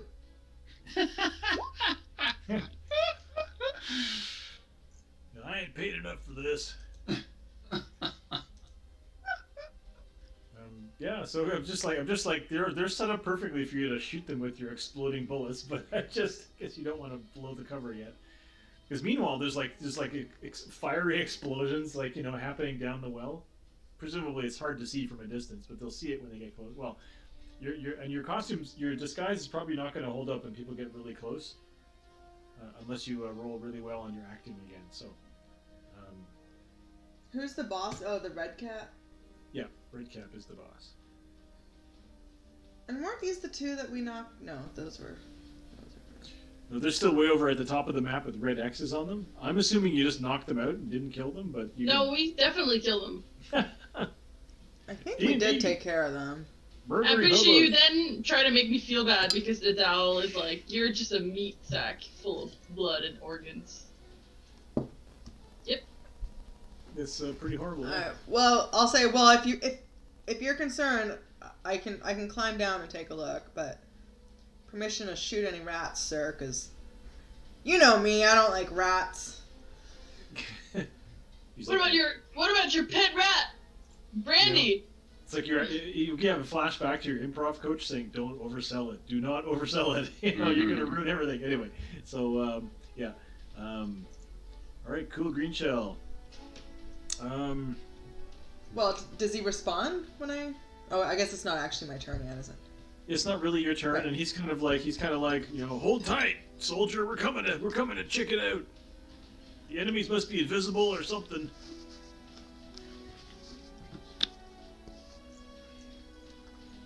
Cool, green shells. Or you're just fucking blind. He's gonna dip, you fucker. Of course he is. Of course he is. He's gonna be like, who's the bad guy in Go Gadget, Inspector Gadget? It's like, oh, next time, Inspector Gadget, ha ha ha, and off he goes. We cannot let him know. Maybe that's the two things D&D players hate the most: is getting captured and letting any bad guy finish a sentence. Absolutely. Absolutely. It's like, I'm the bad guy. I don't care what you have to say. That's right. Okay, Jackie, it's your turn. Okay, well, I'll say I don't see anything down there, but I can go look. It's a bit crowded, though. What say ya? Crowded with what? What say ya, cat? No, it's just small space, dude. Small space. It's just crowded by all the bad guys. I mean, the rats. Okay, so are you gonna climb down there? Yeah. Sure. But like, I'll report back, sir. I got this. Although I did think I heard something like just on the north side there, past the fence. Might want to go check that out just in case it's those hooligans that were walking around earlier. Make a deception check, like I guess with a normal chance. I still have advantage. No, it's not deception. It's persuasion. There actually are two things out there. No, you're lying. You're totally lying. Well, yeah. I still have. Or you still have Fox's I do still have advantage. What is your fucking problem? I'm trying to close. 20. Holy shit, you're an Yeah. Yikes. No, I don't. Enhanced ability's not up anymore. Is it because is Moonbeam a concentration spell? Yes. Yeah. Okay, so your first roll was a 20 anyway, so thank goodness for that. All right, so sorry, you're telling him maybe check the north, and so Redcap's like, good call. I forget Nuala. Good call, Nuala. I want to keep saying Salome because it sounds like a culturally similar name. Yeah, no, she's fucking dead. You killed her. Killing NPCs. Sorry, so Nuala, yeah, so he says, that's a good call, Nuala. He says, Jibber and Jabber. Well, Jibber, you go check it out, and Jabber, you with me, we're going to check the well with Nuala. So you going down, Nuala? Yeah, I'll go down. That's your real name? Yeah, no sense in muddying up your if boots. that is your real name. I'll go down and let you know if I I'll call for help if I need it. All right, so I'm going to move you To the bottom. to the bottom. You could be off to the side if you don't want to be in line of sight of the hallway, but you can kind of like look down the hallway and you see like there's all this shit going on. There's a guy on fire who's in a moonbeam. There's a gnoll, getting ready to shoot some arrows. Beyond him, there's like imagine an exploding shop vac, in a base, like in your typical basement. It's just there's just paper and garbage and mold and fungus, and it's just nasty and gross. Moonbeam is here, so if we can keep them here with the Dust Devil and me, then theoretically they're just gonna keep taking damage. You're gonna ping back and forth like pinballs. Yeah. Exactly. Well, except if I get hit, I have to roll a concentration check. I can shoot him from where I'm at, right? Yeah, if you expose yourself, you can definitely look down the hallway and see them. Yeah, I'm gonna do that, and I'm gonna shoot them both. Don't expose yourself. Just look down the hallway and shoot him. That'd be good. No, do it. Do it. So you guys are in the hallway. You see like boots, and then bare legs, and then bajish, and then guns. Yeah. So yeah. She's waiting. Ignore the hunter's mark. Okay. Okay, so you're shooting at the guy who's on fire in the moonbeam because he's the closest, or you're shooting at the knoll who's beyond the moonbeam. I'll shoot the guy in the moonbeam first with the with 10. Yeah, AC 20 will hit for sure, and AC 21 will hit for sure. What's the +2? Archery ranged. Oh, that's deception. Sorry. 12 plus 14. 2 is 14. 14 does not hit, so 14 will just bounce off his scaly armor. He has like natural scales. So your first shot kind of goes pring. So your second shot, 19 plus 2 is 21. That's going to hit for sure for 5 piercing minimum damage. So you kind of go. I'll call back up through the well. Just a bunch of fucking rats. Yeah, so your guns go kaboom, kaboom. Smoke billows out into the well, and you realize that none of these guards are armed with firearms. But anyway, so they might react to the fact that you've shot a gun. Okay, Aiden. Cool. Oh, and your crab is right next to you, going, "Hey, man." All right. I could have done something. I'll give him a little scratch under his little crabby chin. I'm gonna bring the dust storm back into here and try to knock that guy into the moonbeam. Cool. The moonbeam it sounds just so nice and like safe. I know, and it's just this ghostly like radiant fire. this glowing pillar of radiant fire that burns you with holy light. Ah! Okay, so it's a strength saving throw. He is strong. It's a 5. So he's kind of like he's getting ready to shoot, Nadal, and he's like all ready, and then he takes the damage from this is 6 bludgeoning. All right, 6 bludgeoning, and then he will fly into the movie. Yeah. Absolutely, absolutely. Okay. My work was featured on Colossal. Sweet. That book, the paper book. China paper book. Oh. That I wrote the preface for. Sweet. Yeah, Colossal featured the book, and then of the artists in the book they featured. Oh yes, you can tell her that tell her that I made a paper sculpture for one of my model planes. It's got 2 layers. I needed seatbelts for Fokker DR1 and in 1/32 and 1/48 scale, and no, it was in 1/24 scale. And so I printed them out on 3 sheets of paper, and then I cut out the buckles and glued them on top of the to make it more 3D. Ooh, So very cool. Fancy. Yeah. So I'm You gotta start somewhere. I should Baby start steps. I should start my own webpage. Absolutely. I think so. Nice. Yeah. Okay. So this guy flies into the moonbeam. What does the moonbeam do to him? It's on his turn. Oh, when he starts, I thought it's when they enter it or when they start their turn, or. When a creature enters the spell's area for the first time. Oh, I guess. That would be, there you go. Great. Okay. Yeah, that would be right now. And so. Great. And then when he starts his turn, great. Yes. Then I can push them out. I can Nice. shove them back, and then that's great. Well, he has to roll a Constitution save of 15, or take half. Easy. Failed. 16. 16 damage. Radiant. Nice. So he goes down. Fuck. Nice.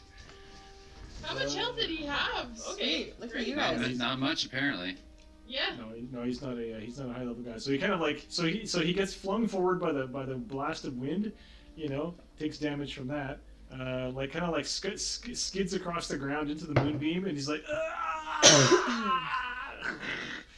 and he kind of like disintegrates like in the Mummy, With Moonbeam, I don't know if I roll once and that's just the damage every time, or if I have to roll every time.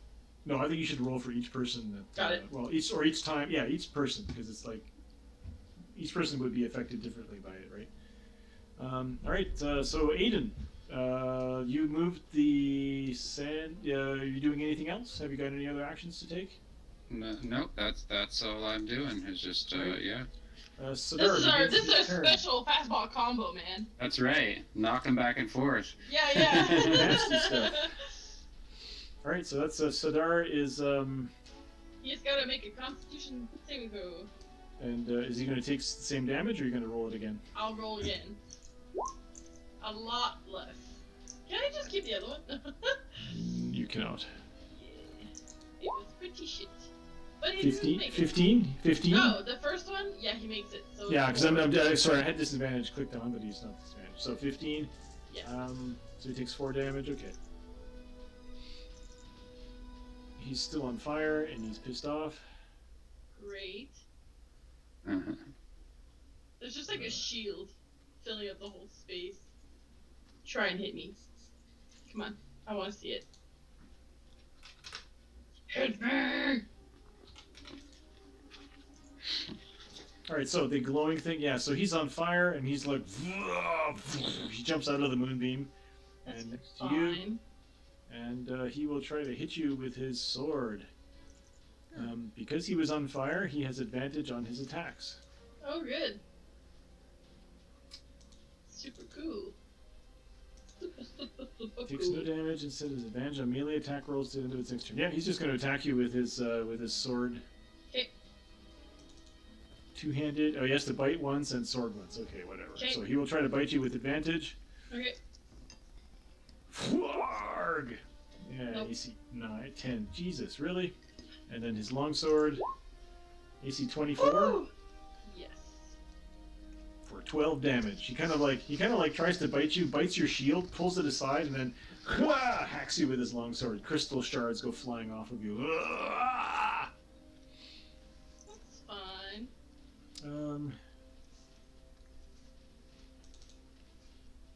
Yeah, and he's still on fire. He still has scraps of cloth clinging to him that are burning. He's got like a polyester suit on, and it's all melted and just burning with black, oily smoke. You know. He's like, I've never seen you before. I just want to get through you to the other one.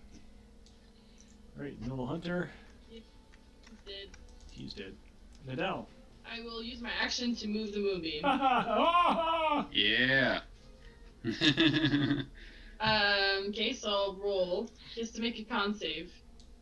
Now, the wording of this spell says the first time he enters the moonbeam, like per casting or per time he moves into the moonbeam? When a creature enters a spell's area for the first time on a turn. On a turn, yeah. He was already in it this turn. Well, yeah, he was already in it this turn. Until his turn begins again would be a turn for him. So that means he won't be affected until the beginning. When a creature enters a spell's area for the first time on a turn or starts its turn there. Yeah. So he already entered this. Well, he was already in it this turn. And so until his turn begins but again. But now it's my turn. Like he yeah, stepped out of it. Now it's my turn.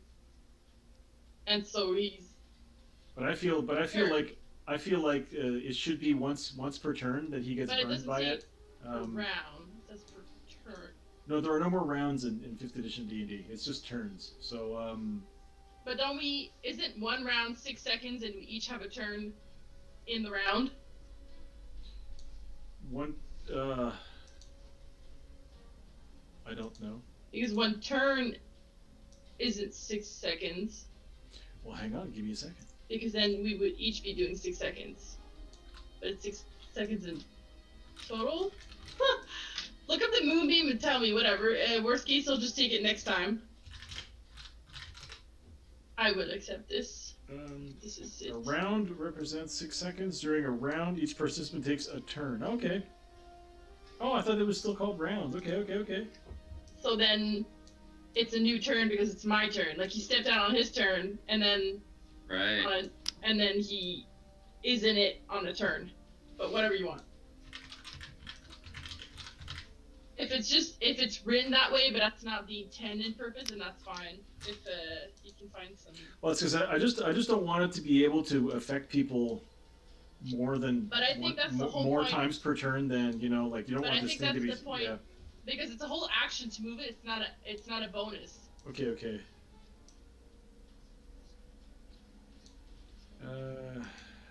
When the spell ends, when a creature enters the spell's area for the first time on a turn.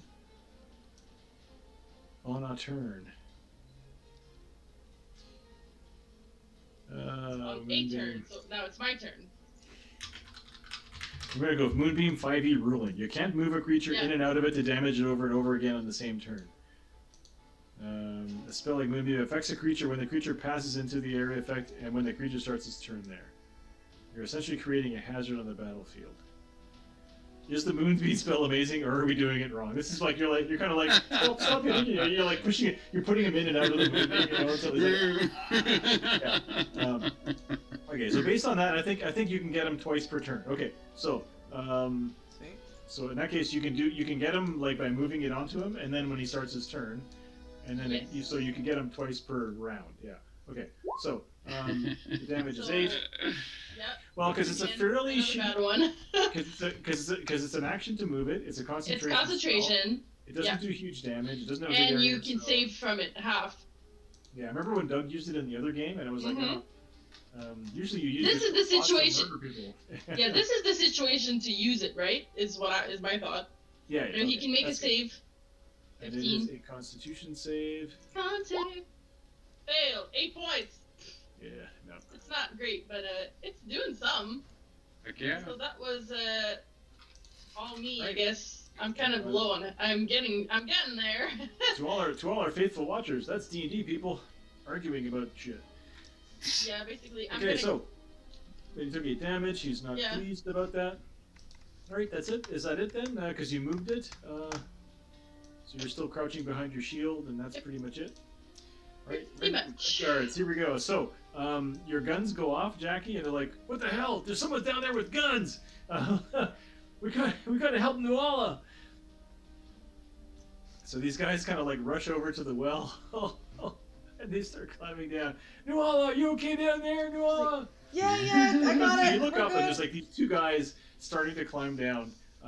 I'll just say, I just tripped on something and it fell and it just broke. It shattered the big piece of wood. You know what? There's splinters everywhere, guys. Like, we better get out of here. Like, let's just. This is so sad because Nuala unsafe workplace. Like Nuala has been murdered. Right. They're like, no, are you okay? And it's like, yeah, I'm great. Okay, so just for fun, I'm going to say that all 3 of them are peering over the edge, looking down, and they can see fire, flames. They can hear screams, of the gnoll, like, like the flaming guy screaming his battle cry. They can hear all of that. She's like, "Oh no, it's fine." There's a crab looking out from the thing, going, "Sniff it," So all 3 of them look down at you, and they're like, "We have been fools." We got it covered, guys. We're good. So I burned the rat. Hope that's okay. So I feel like you're in a Han Solo moment now. You're like, everything is fine. How are you? So at this point, I think the gig is up. But they used 2 actions to get there. So all of them are like looking down at you, and they're like, "My God, this is not Nuala." She's like kind of like, sorry. I was gonna say she's like Kevin Bacon's character in Animal House when all hell's breaking loose. He's like, all is well. Hi guys, we're fine. Yeah. No, it's Steve Buscemi in Armageddon. It's time to embrace the horror. Yeah. So next turn they will take actions against you, or you can blow them up, or I don't know, something. Okay. These guards are guarding the front. These guys are kind of like, where's Redcap? So they're going to come running around the house again. There's a couple of guys at the window upstairs now. They're really worried about Nuala. Hey, is Nuala okay down there? And they're like, oh my God, no humanity. All right. Cool green shell. You can't see him.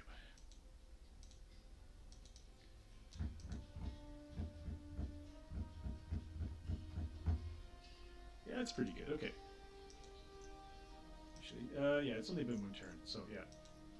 That's good. Okay, so Jackie.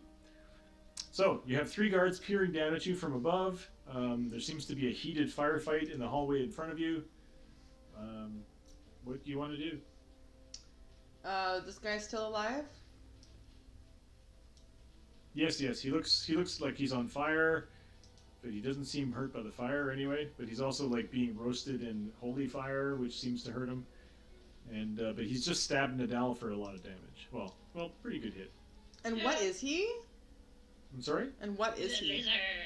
He's like a weird lizard man, like a weird red-scaled lizard. You've seen lizards like this, like sunning themselves on the rocks. A very exotic-looking lizard from a desert, like a desert lizard. Yeah, I'm gonna shout out to them, be like, "Holy shit, guys! There's this like lizard thing down here. He's attacking me. Like, what do I do? What do I do? What do I do? Do I shoot it? Do I shoot it?" Yeah. Do they know about Sadar in the basement? I don't know. He's You're pretty attacking sure. me, You're pretty guys. sure they're not fooled anymore. At this point, they've realized that you're not Nuala. So, Well, in that case, I think I'll we just take shoot it- this guy. we've taken the charade as far as possible. All right. So you look up, and you thumb your hammer back, and you kind of go, and then switch hands, and then shoot your other gun, if need be. Actually, you shot at him. You shot at him before, and you hit him once. Yeah. That'll be a hit. I gotta turn Hunter's Mark off. Oh, you forgot. You didn't turn on Hunter's Mark, so that would be. Yeah. So you blast him.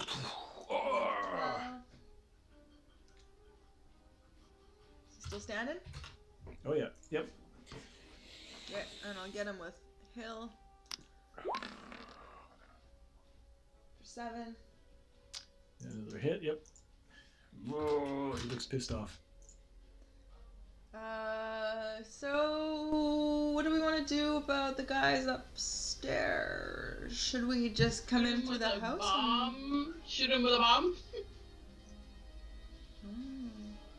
Well, we could always go in through the other door after we get this guy, and I can kind of blow up the well.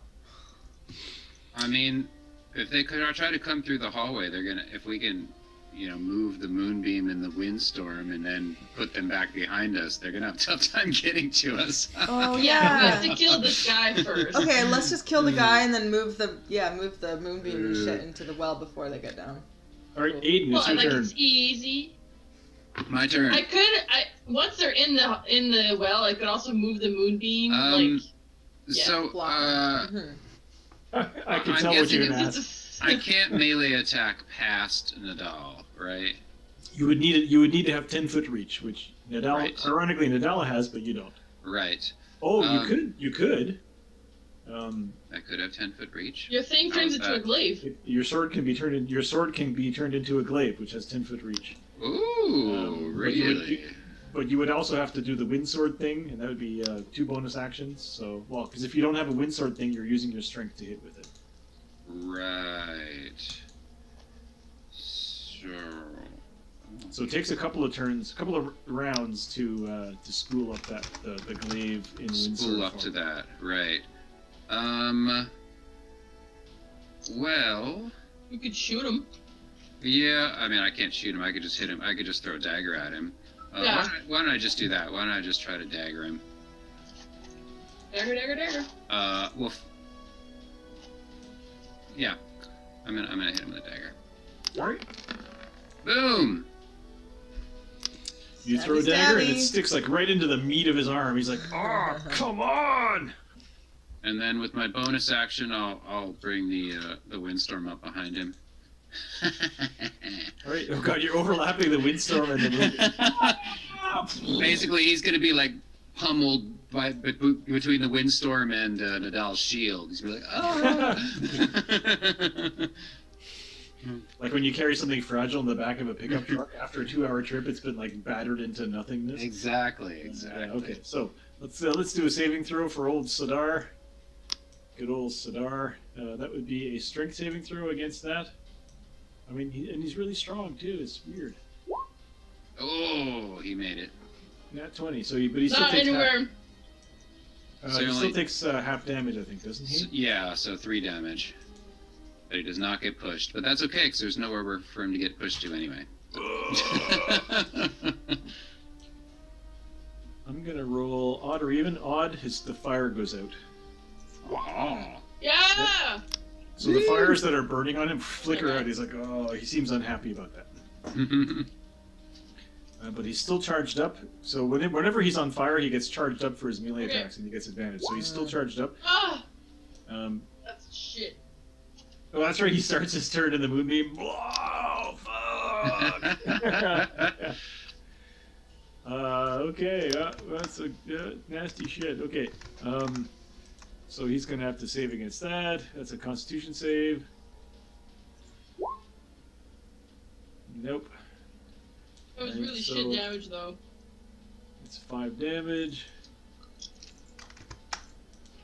God damn it. He's still standing. For now. He's going to redouble his efforts to try to kill Nadal with his bite with advantage. He's like, oh! AC 16. No. And then with his longsword, AC 15. So he's trying. He's going to run out, I think. What happens if, because he's already in the wind, can he run back out through it? Is he like, what is the... Oh, JS has disappeared.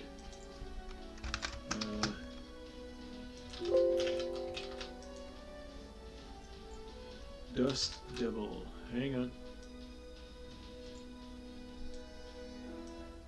Any creature that ends must make a strength and unoccupied 5-foot cube.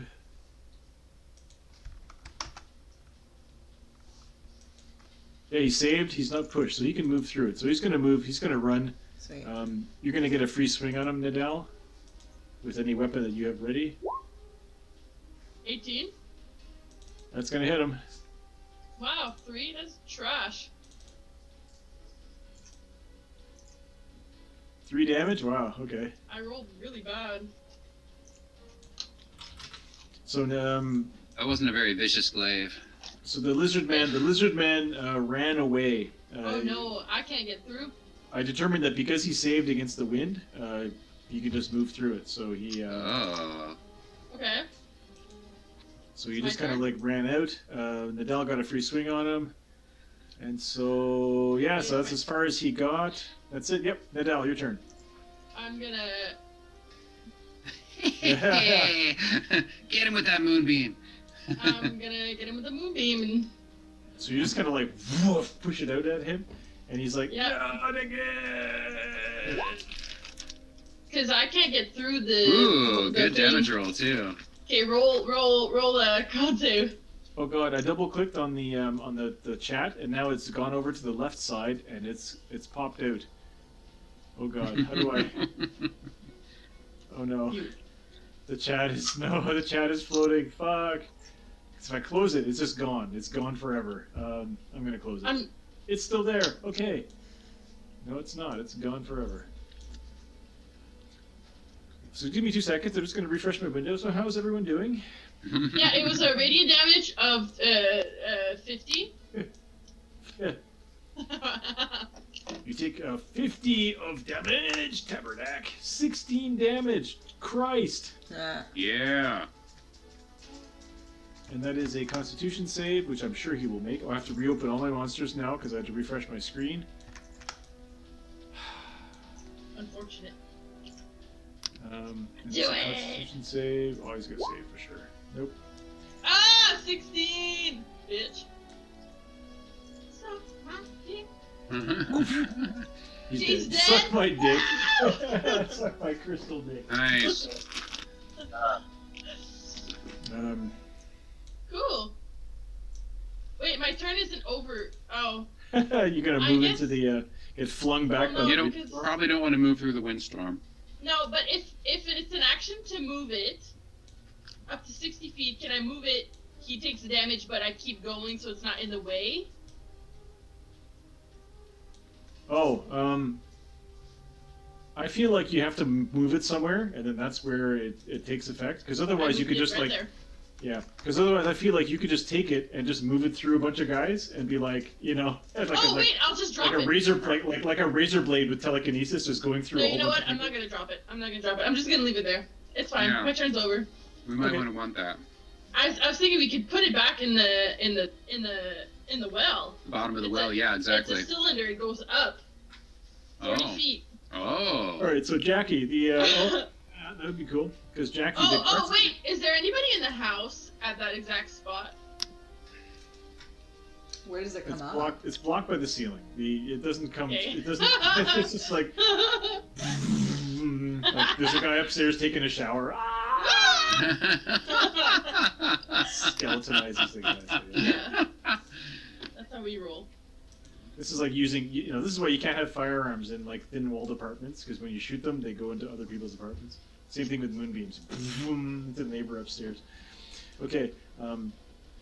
Yeah, and that's where the fiction for your spell that comes from like a column of light that comes from heaven. When you're in a narrow tunnel, it just comes out of the roof of the tunnel. That's Okay, a so good roll. these guys are going to. Level 8. They're going to just shoot at you. You're fine. Oh, I think Redcap's just going to jump down on you. Oh, fuck.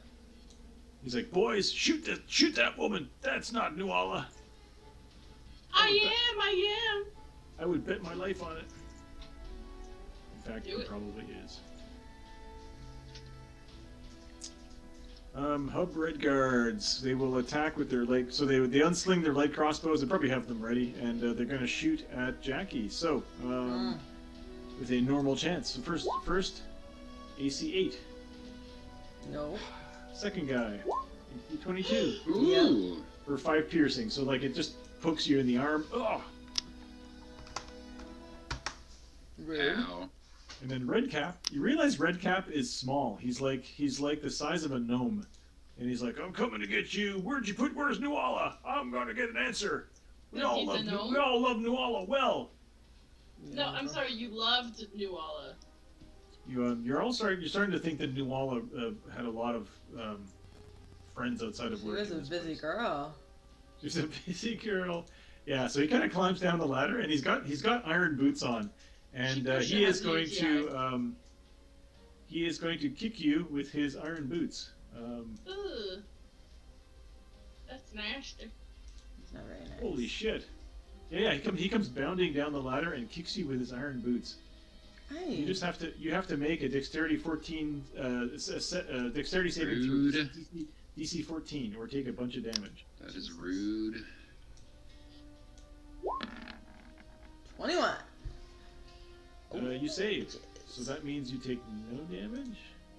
It doesn't say you take half. So yeah, so you manage to avoid.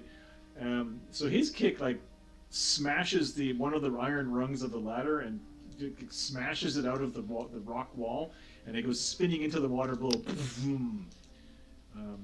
And so he's hanging onto the ladder with one hand, and he pulls out a big sickle with the other, and he's like, "I'm gonna get you for what you done to Nuala," and that's it. I did nothing to Nuala. She ran away from you fuckers.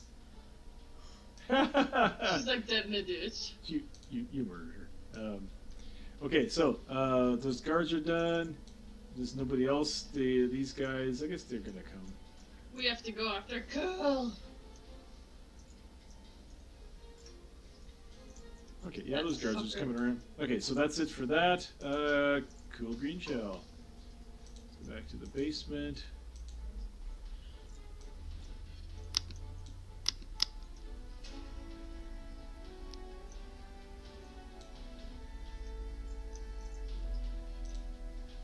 He went back in?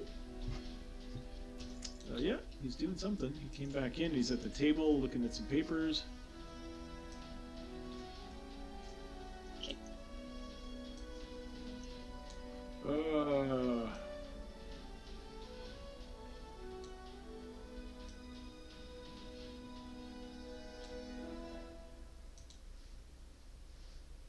Yeah, I think,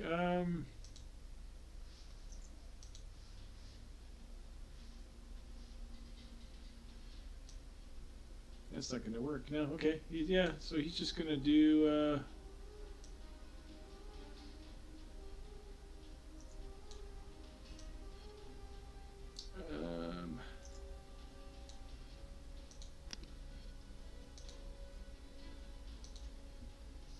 I don't know where it is. Hang on. I'm looking for a token. Just a sec.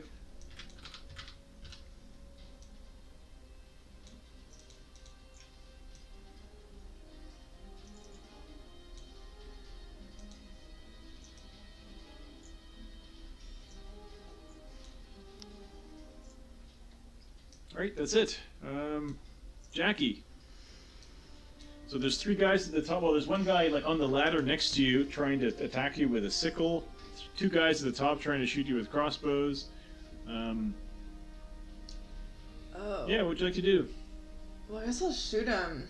I could also get Bandit to grapple them if we want to try and make an escape somewhere. Yeah, you can give it one of your attacks to make Bandit grapple. Okay, well, I'm gonna shoot the one that's closest to me. The one who's trying to get Captain me with Redcap? Sickle, yeah. 11. 11 is not going to hit this guy. I'll just confirm, but I'm pretty sure. Shit, I can't. Oh, there he is. Hang on. His armor class is better than 11. Okay, well, Not much. I'll shoot him again then. Can I have used my bonus action to bring my shield back to like a normal shield? Yes. I forget I have a move. Yeah, that will hit, and you'll do 10 damage to him. Oh! I'm gonna mark him as my favorite foe. All right. Or I guess if I do Hunter's Mark, I can change it. I'll mark him as my favorite foe just because. Okay. It's too late to do Hunter's Mark on him. So that's 1d4. 4, so 14. So that was extra 4 damage. Okay. All right. He is. Yeah, you shot him. He looks displeased. Aiden. So there's like a weird-looking gnomish-sized dude with a big mustache and a sickle swinging away at Jackie, like right next to you. Over here, you're beyond the swirling dust storm. You can't see much. Okay, I'm going to, well, shit. I don't have enough bonus actions to do everything I want to do.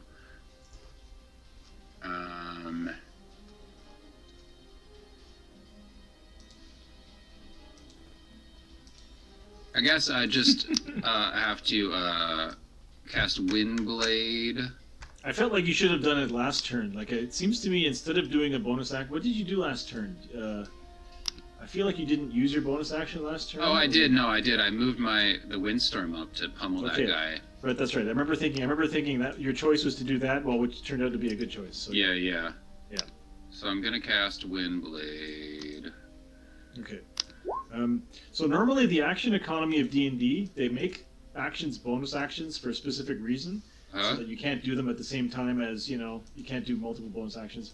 Right. I feel like if you want to use your normal action as a bonus action to do the Windblade and Glaive, you can, but you won't be able to attack this turn. No, I just want to do Windblade, Windblade, and then I will attack with it. Okay. Oh, that's right. You don't need it to be a Glaive at this point anymore. So. Yeah.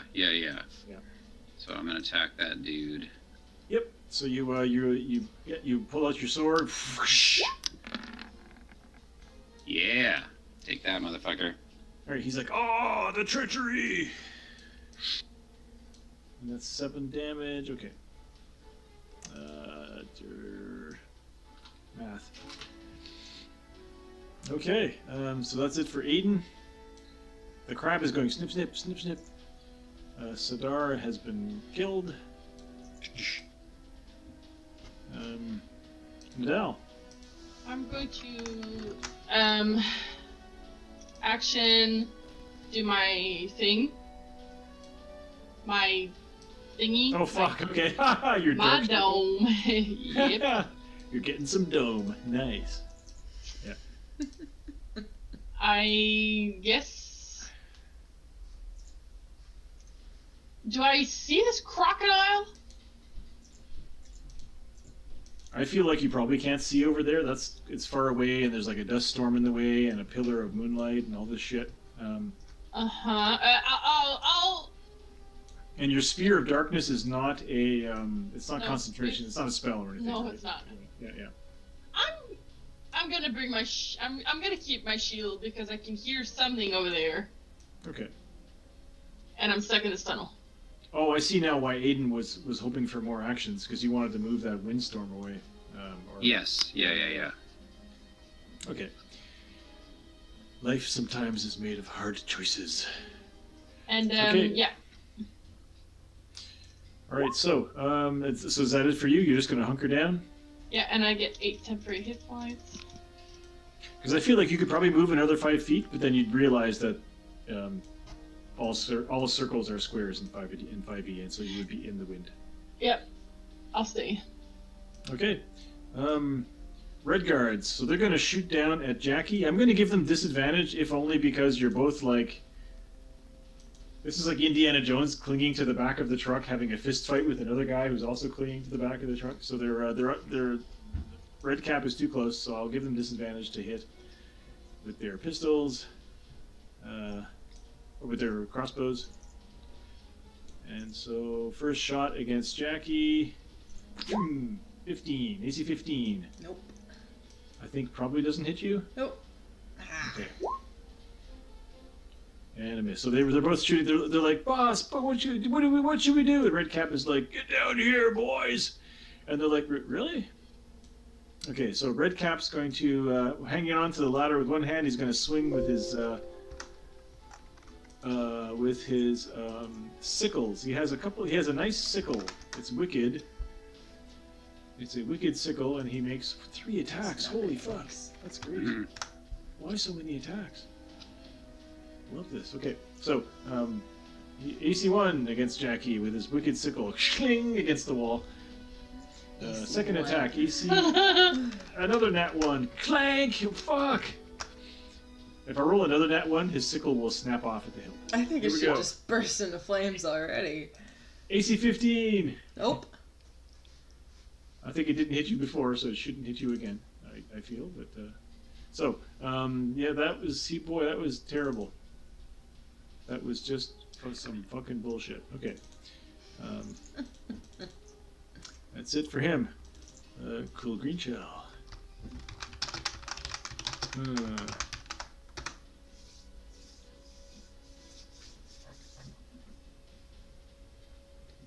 What? Oh. Yeah, he's just gonna... Because he's not in the initiative anymore.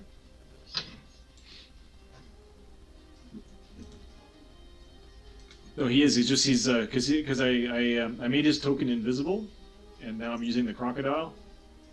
And yep. So the crocodile is going to rush forward through the moonbeam, so you can do your thing. He's gonna do con save.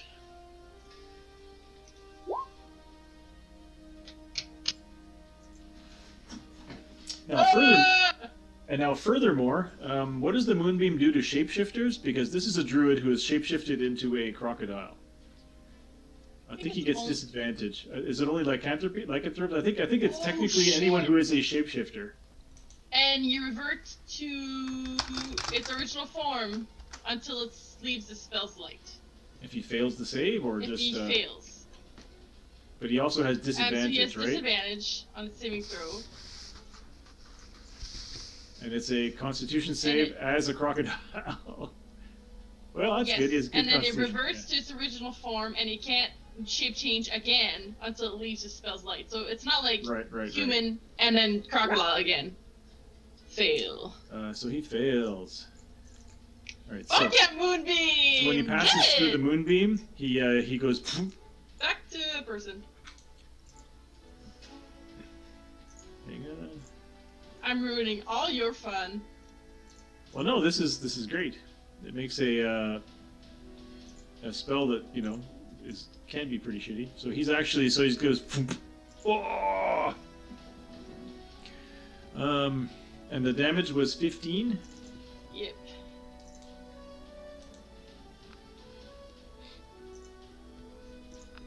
Yeah. Yeah.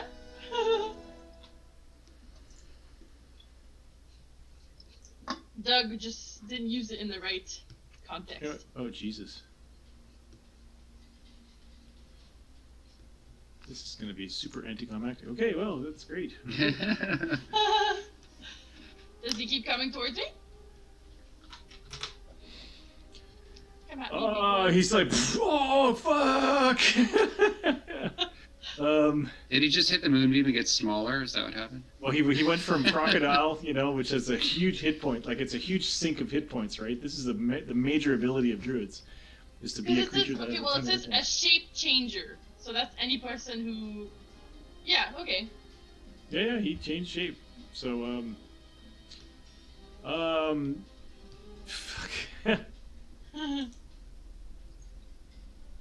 No, I feel he's just going to run away. So, back here. Okay, there we go. Jackie. You're on the ladder with Red Cat. He's like, fuck. I'm gonna pew pew.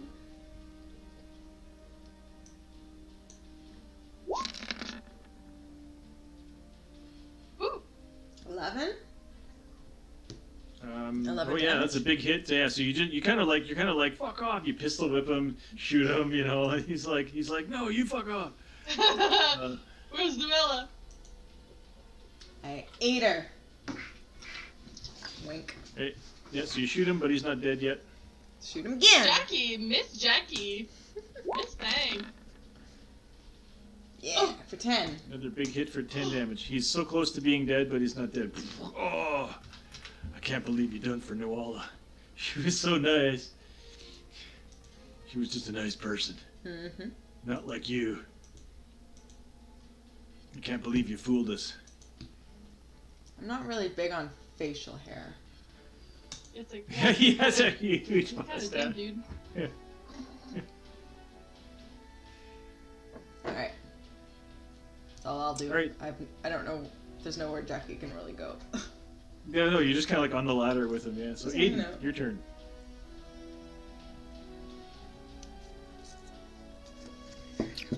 Going to slash him again, I guess. Gonna slosh him. Although, I'm gonna use my bonus action to turn it into a glaive, actually. Okay. And then I will slash him. Okay. Oh, because it does more damage, right? Oh, wait. Yes, it does. Jackie. Oh, if I hit, I probably Jackie didn't hit him. 8 temporary. Ooh, thank you. His armor class is I think it's 13, so you got 6 him. for bandit. Ooh, 6 nice. for bandit. Yeah, he's a low armor class. And you hit him. Yeah, you kill him. So how do you want to kill Red Cap? The glaive is just come straight down through the top of his skull. All right, so you slash him, and he's like, no, and he just splashes into the water. Drinking supply is ruined. The guards at the top are like, no!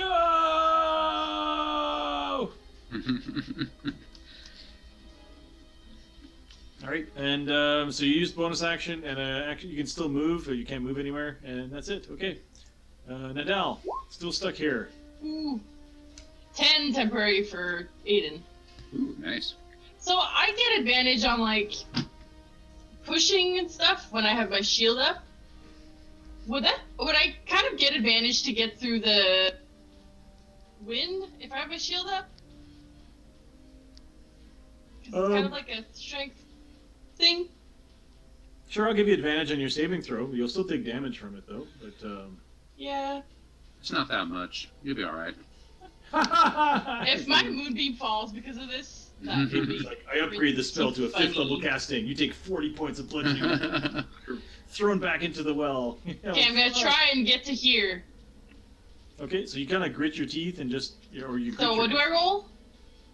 Strength saving. It is a strength saving throw. Oh! All right, yeah. So you just like dig in your heels, and when the blast hits you, boom, you weather it, and you just kind of walk through it. But you're still going to take damage. So I don't know how much. What are the 3 damage? points. 3 points. 3 points divided by 2, or 3 points after. No, 3 is the half. Yeah. Okay, so you take 3 damage, 3 bludgeoning damage. Move forward. So was that my action or no? No, that was your move. That was your move action. So you can I still. move it to there? Can I kind of see that? I think you can see. I think you can see him. You can see Green Shell is just there. No, but Oh, you're gonna try to cut. You're gonna try to cut him off. A little. I think you can't see. You can see like here, but you can't see the door from where you are. Because this is a wall here that sticks out. These are pillars. Can I let myself be pushed by the wind, but on the other side, so I go to here, and I'm prone, but it's fine. Make an acrobatics check. Oh, Wait, if you make an acrobatics check of a DC of. No. I feel like it's a hard. I feel like you need to make an acrobatics check of a DC 15 in order to get moved that far. Oh, well, I don't know. I thought it was like you get pushed 10 feet. Well, because you get pushed 10 feet, yeah. So to let it push you 10 feet. If you only get a 10, it'll push you 10 feet, but you'll be prone. If you get less than a 10, okay. I feel like you just kind of get smashed into the wall right here, and. Then I'm just gonna place it right there and make him take the damage now. Yeah. Yeah. So. Okay, so you just you kind of like push the moonbeam out on him. He's like, "Oh, come on!" And so what's the damage? 16. 16. 16 more. Ha ha ha. Fail. That spell is badass. I know. Who knew that was? Oh a good wait, spell? just sec. Nope, just sec. Yeah, I think I'm good. Oh, it's a concentration spell. Oh, you got hit a couple times since you cast that. No, I got hit once. But okay. And then just now. Okay. All right. So, cool Green Shell has to make a He missed me Constitution every save. time. Well, you got hit the first time he attacked you with advantage. And I rolled. With I 12 rolled. damage. Okay. I rolled a 14.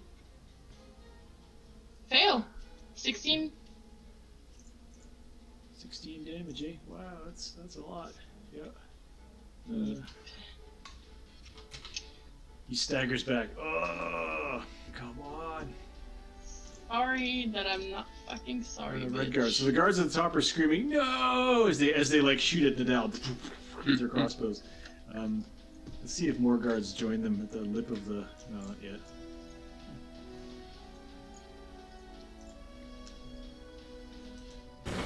What's going on? What's going on? You know, it's like Nuala. Someone who was posing as Nuala killed the captain. Get her! You know, or you just hear the hissing sound of bolts clattering off the stones. Click, click, click. The red guards will shoot you with their crossbows. AC. Oh no, normal chance. AC 15. Jesus.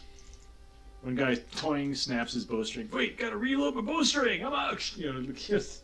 Fun. Everything. Good luck. You hear more guys running up. Go! We gotta get him. Do you need me to help you with that bow? All right. So cool Green Shell. He is going to run. Oh, he starts his turn. Fuck. Yes. It's like that was the first thing I saw on the internet when I searched for it. It's like, is this the best spell ever, or are we doing it wrong? It's like, because we can affect a guy 42 times in one turn if we do all of these things. That's like 89 dice of damage. Okay. Two druids on each side, each with a grasping vine. Yeah, that's right. DC 15. Again. Once again. That would be a Constitution saving throw? Yeah.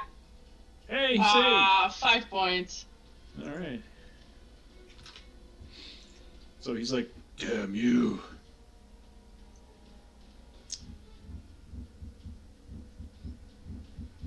Come at me, bitch. Yeah, he's a turtle in trouble. No.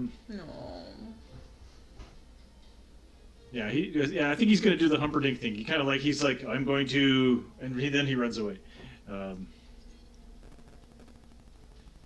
not very fast. I can't move fucking fast either. Yeah, this.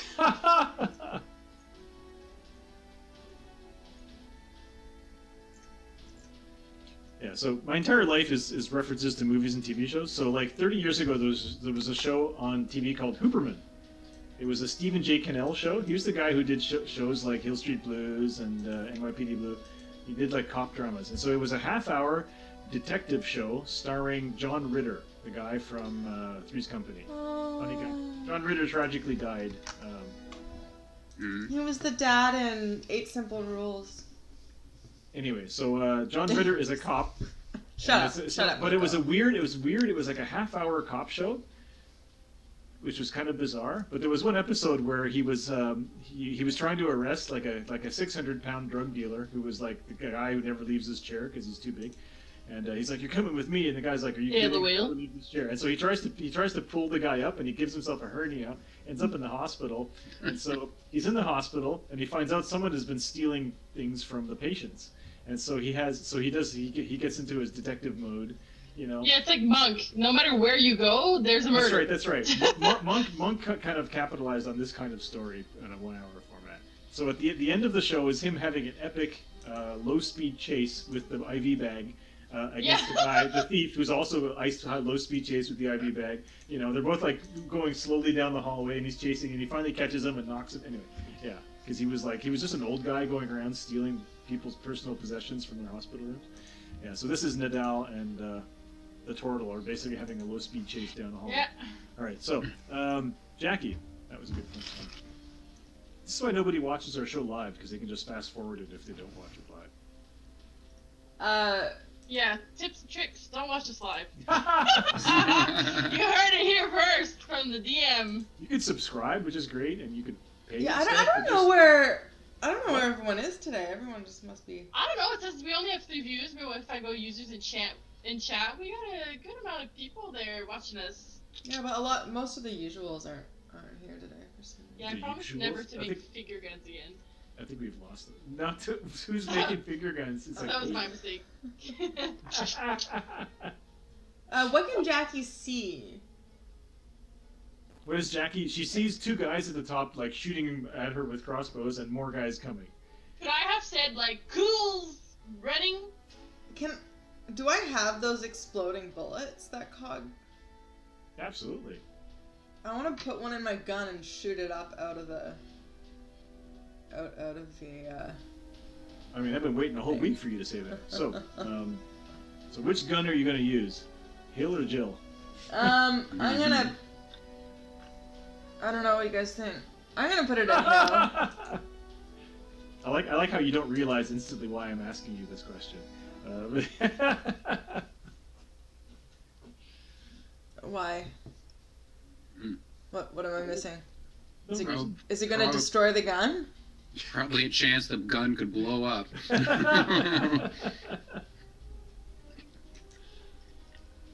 Good times. Can I just throw it up high and then shoot it with my normal bullet to detonate it? No. You have to shoot it from your gun with a chance of blowing it up. Yeah. Alright, I'm gonna try it. I'm gonna use Hill. All right, so you pull out Hill, you cock it, stick the thing down, you try to follow the instructions, and you aim up at the top. I'm gonna warn these guys. Alright, we might have to make a run for it to the other side. Just brace yourselves. I'm going in. Cog's surprise. So, what do I do? I'm just gonna roll. You know what? Just because it's more fun, I'm gonna put all 4 guys at the top. I feel like they got there, but they couldn't shoot because they were double moving, and so so you pick a 5-foot square you want it to detonate in, and then you make an attack roll. It's not hard. Okay, well, I want it to be up where they are. You want it to like burst in the air, just to like I want to shoot it up and out of the well, so it'll explode up top. Yep. So you pick a 5-foot square, like right above the exit of the well. Yeah. And go ahead. So like right in the middle of it here, I guess, where they all kind of converge. So just make that 1d20 attack roll. I'm just looking for. Just want to see what you roll.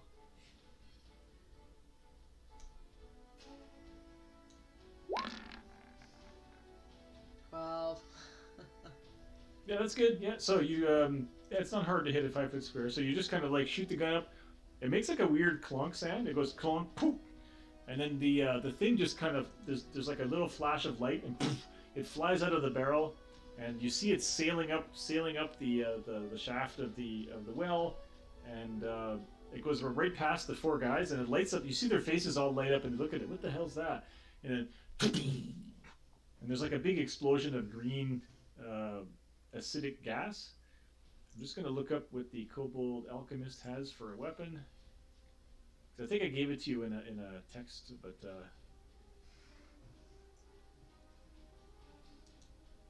I can Yeah, look this it is up. the What text. would it be? I have to text you. I'll just paste it into the thing.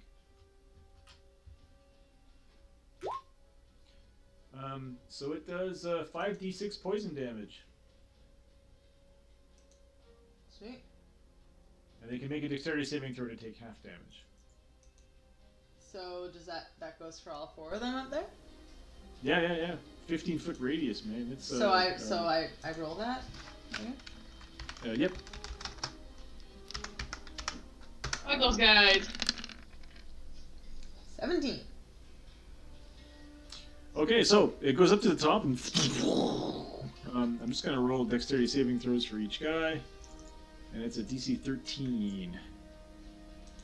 First guy, no good. Second guy, no good. Third guy, wow. Fourth guy. So your bomb detonates at the top. Like you see, there's like a cloud of green smoke, and then when it kind of drifts away, and you don't see any of the guys anymore. Well, you don't see them standing. You don't see them looking down the well anymore, and you don't hear anything either. Sweet. All right, guys. Well, We gotta go after him. Yeah. I'll that was one gun. Can I hold the second one at a ready in case one of them pops their head in or something? You're pretty sure and like there's like one brick falls outside, and you hear like the gurgling of like dying people, and you're pretty sure they're all dead. Okay, well we should maybe crawl up. If you scroll your map over to the left side where the well is, outside, they're all dead. So I think maybe Jackie probably should climb out and dump the bodies down so no one outside can see them. What do you guys think? If you want to try and cut him off in the house, but I don't know where the tunnel comes out. You do hear shouting. You do hear shouting from the house and stuff. Well, even at the bottom of the well, you can hear. Although you're probably like deafened from shooting a gun in a well, but you're pretty sure there's other guards up there that have seen or heard you detonating a bomb at the top of the well and killing everybody there. Well, can I poke my head out and see if anyone's immediately there, if they're actually watching, and if not, I'll drag the bodies to be covered either in that bush or... Yeah, give me an athletics check with advantage to climb up the ladder. Yeah, sailors are good at climbing up ladders, yeah. Because it'd be your full move 17. to get up there and then some. But yeah, so you quickly climb up the ladder, peek over the top, and they're like, yeah, the four guys are all like dead with like looks of horror on their face. They're all green. You hear the sound of crossbows being fired and bolts come whizzing in your direction from the house. Like there's guards on the second floor looking, and there's guards on the roof shooting down at you. Okay. So I will give them attacks with disadvantage because you have cover from the well. I just poked my eye up. I go. You poke right your back eyeball down. up like a hag. Yeah, so there's two guys in the house at the windows. Where are the? Oh yeah, they're over. They're on the different map, way on the left side. And the guys on the roof are not depicted, but. Well, I'll call down to the guys downstairs. Be like, all right, well, we've been seeing there's guys shooting at us, so we might have to try the other route to get out of here. The attacks are all less than 10. So crossbow bolts are skipping off the rocks right around you. So you're just close to the top of the well when your turn ends, pretty much. Okay. Well, I'm gonna head right back down whenever I can, and I'm gonna call that out to the people downstairs. Okay, Aiden. Yeah, so I will drop the windstorm. And I'm gonna run after Cool Green Shell. So 10, so what, 5, 10, 15, 20, 25, 30, and then I'm gonna do a double run, so I'm sprinting, 35, 40, 45, 50, 55. Oh, I don't want to run into the moon. I'm going to stop. I guess I'm going to stop just before I get to the moonbeam. I was wondering if you would run through the moonbeam. It just seemed like you might not stop. So yeah. No. Jackie gets 9 temporary hit points. Mm-hmm.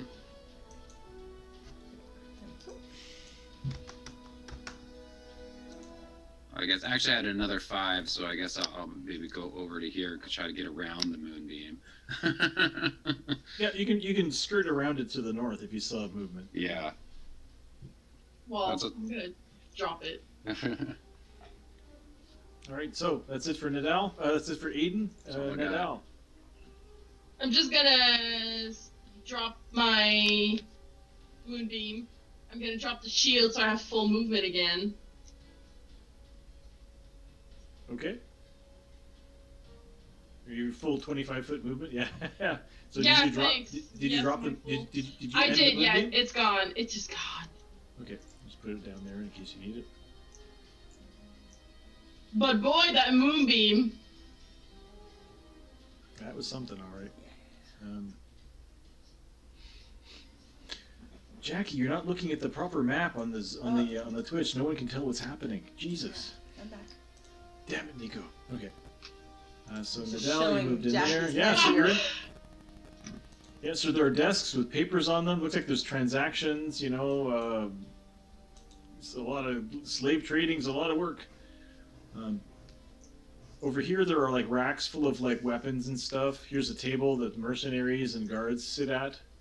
If this is Skyrim, I would be taking everything to sell it later. Yeah, your inventory would be like, you have like 12 axes all the same. Are there any keys, you guys? Can you see any keys? Yeah. Over on the left side of the room, there are like, there are boxes of trinkets and goods and all kinds of stuff that you find in the basement. In this room, there are no stairs leading up. It doesn't seem to be connected to the house above somehow. There's no. The only exit is this door here that is closed. Well, Okay. we're going. Are we out of guards. turn order? I'm sorry? Are we out of turn order? You are not. Up above, guards are like still shooting at the well, although you're not visible. Like bolts are like skipping. You know, they're doing covering fire or whatever the military people do. Yeah. So and you presume that they're all kind of like moving around and doing stuff, but you don't know exactly what.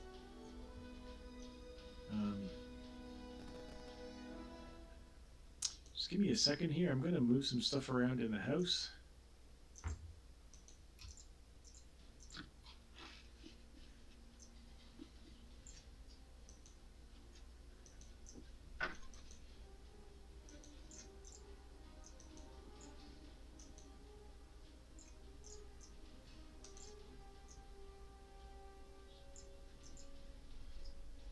Okay, that's good. That's good. Okay, cool green shell. You don't know what he's doing. He is doing. He's doing terrible, terrible things.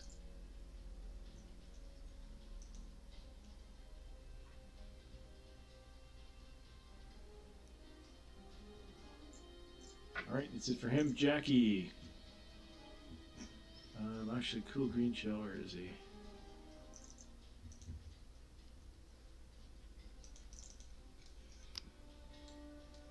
Where is he?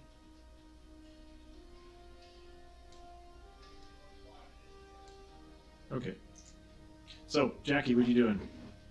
I'm looking on the map to see if you just put cool green shell somewhere. Alright, well, I'll move in. I can't go very far, can I? Was it here? One. He was, yep, just beyond where Nadal is, I guess. Okay, well, actually, I'll just do a double move and look with them. Great. Now it's just a chase. I'm in the front, but not for long. You see Bandit the Crab, he's picked up a dagger and he's running behind you, Jackie. He's holding up a dagger. Little knives. We should attack little Edward Scissorhands. Yeah, he's like that dagger with crab with a steak knife. Okay, so that's it for Jackie. Aiden. Oh, shut up about the crab with a steak knife. I'm gonna look it up. All right. You've never seen that meme of the video of the crab running with a steak knife? It's a real thing. 25, 30, 35, 40. I'm going through the door after cool here. I don't know what I see once I get through past that spice. I opened a YouTube video about the crab, and the first thing I get is a Dungeons and Dragons ad. It's like they know. So this is an iron door that normally is locked, but it was cool green shell went through it fast, and so it's not locked. Okay.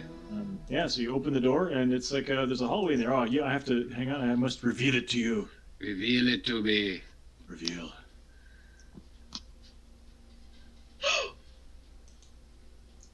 The crab swung. He knows what he's doing.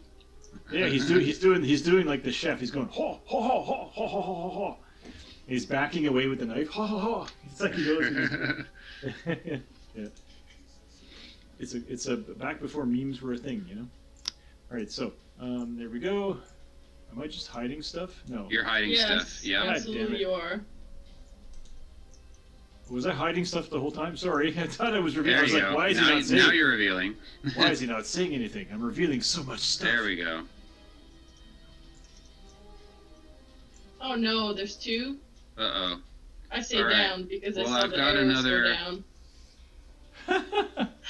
20 feet of movement, so I'm going to run right to the T here and kind of look both ways and see if I can hear or see anything in particular that indicates which way Cool might have gone. And a door ajar. Well, give me a perception roll. Alright.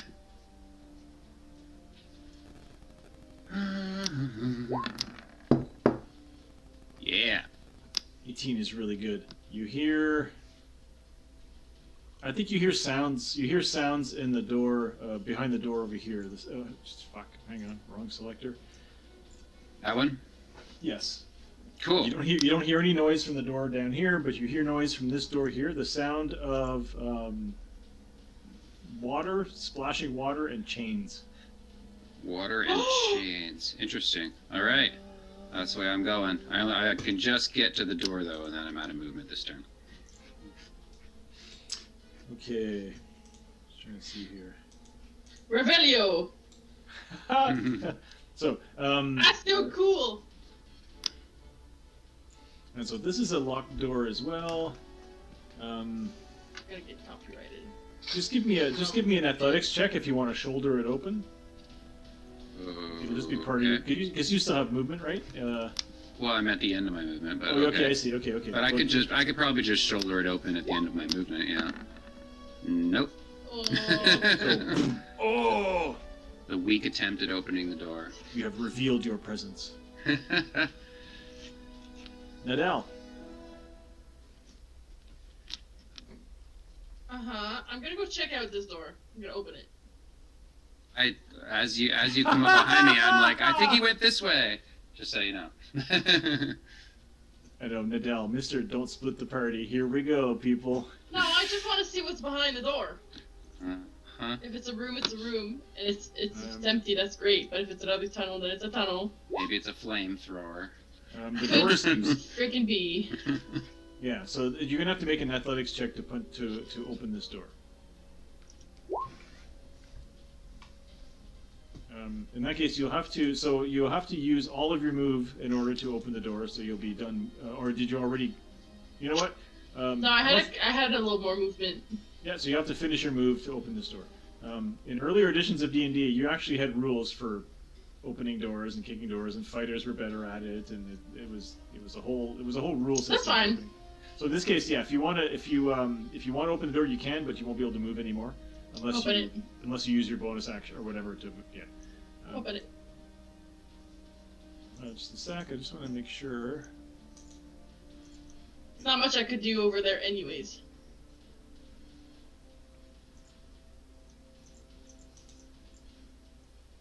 Oh, I just revealed. Did I reveal something? I can't tell. Fuck. I could see like a water heater valve thing. Something way back there. I hate this so much because I'm trying to reveal, but I don't want to reveal the wrong thing anyway. So I'm just going to reveal this room. Whoosh, here we go. That's disgusting. And there's another fucking door. It looks like a torture chamber of some kind. There's like a stove. Ooh, I just heard a funny noise. There's like a stove, you know, it's still steaming hot. There's a rack of like all the torture implements. There's like a trough with water in it. Over here in the corner down here, there's an anvil, and there's like a torture rack. Wet with blood. Like lots of blood on it. Gross. So fresh. And the chains on the torture rack are starting to move on their own. Is there something invisible? Okay, well, I'm not going inside the room. Is it a solid door? Or chain, or what? Is it a solid door what? Like, is it a solid door, or can you see through? Is it like a... Oh, Nadal opened the door, so okay. You can see. Nadal finished their move and managed to open the door. Did they finish their move? They didn't have any more movement. That was you finished your move to open the door, and so you can take your combat action to move again. Or no, I double moved. Oh, okay. Okay, so that's where you end. The chains seem to be moving on their own. It's very strange. Hub guards. It's so strange. So Jackie, make a perception roll. Uh-oh.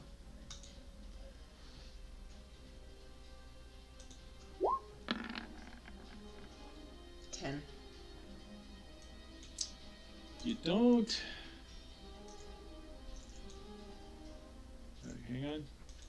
I'll yell out, guys, the DM made me roll a perception roll. Something's going on. But I can't see. Guys, I don't know why, but I'm peering into the darkness. Yeah, so you don't. You don't hear anything. I'm sure it's probably nothing. All right, so I'm sure nothing bad is happening. Cool green shell. Yeah, so Aiden, if you ride the success of your previous perception roll, you can hear talking in the room behind the door that you were not able to open. You hear whispered conversation and grunting and talking. And, okay. Well. Yeah. Do it. Let's fucking do it. So you hear all of those things. So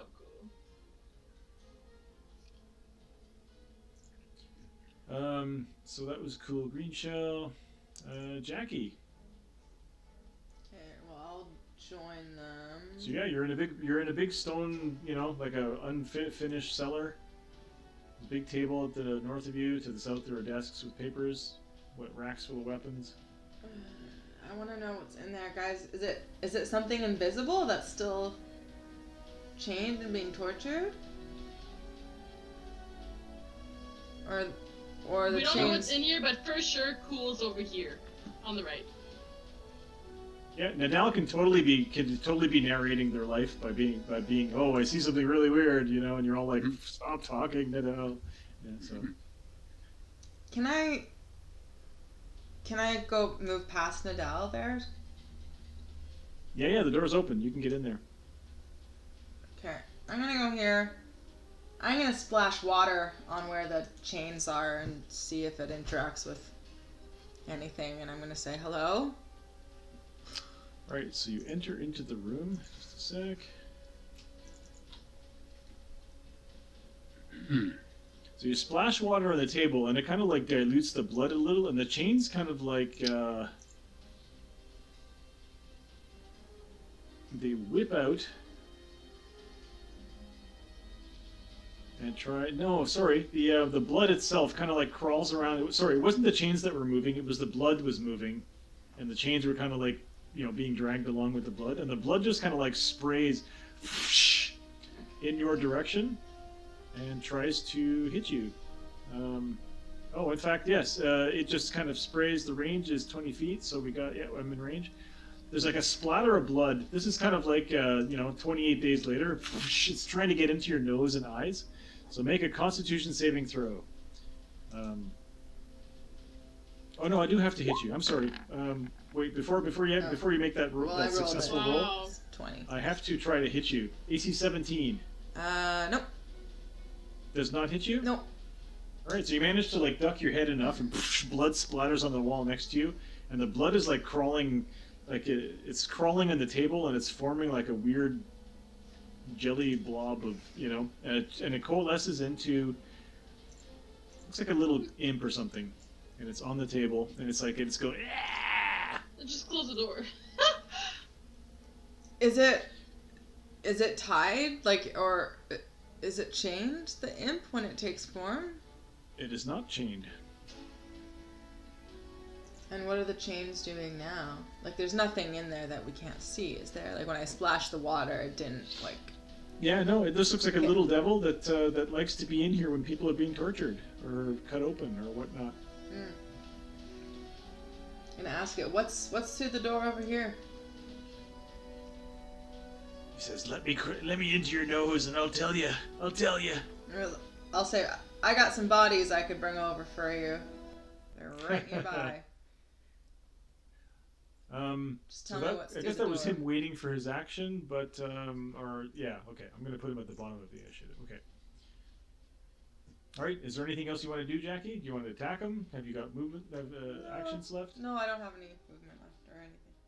That's good. Yeah, he seems like he wants to fight you. Okay. Aiden, what are you doing? Okay, I am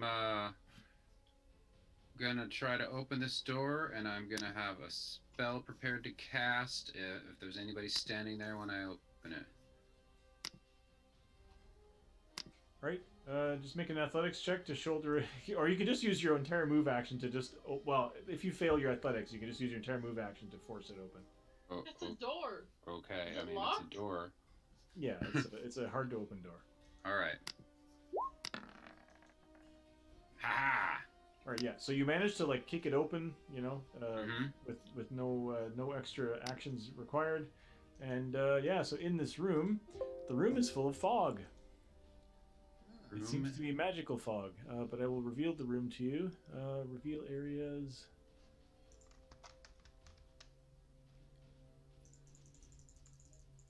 Yeah, so I'm just gonna there's fog in here. You can't see very well.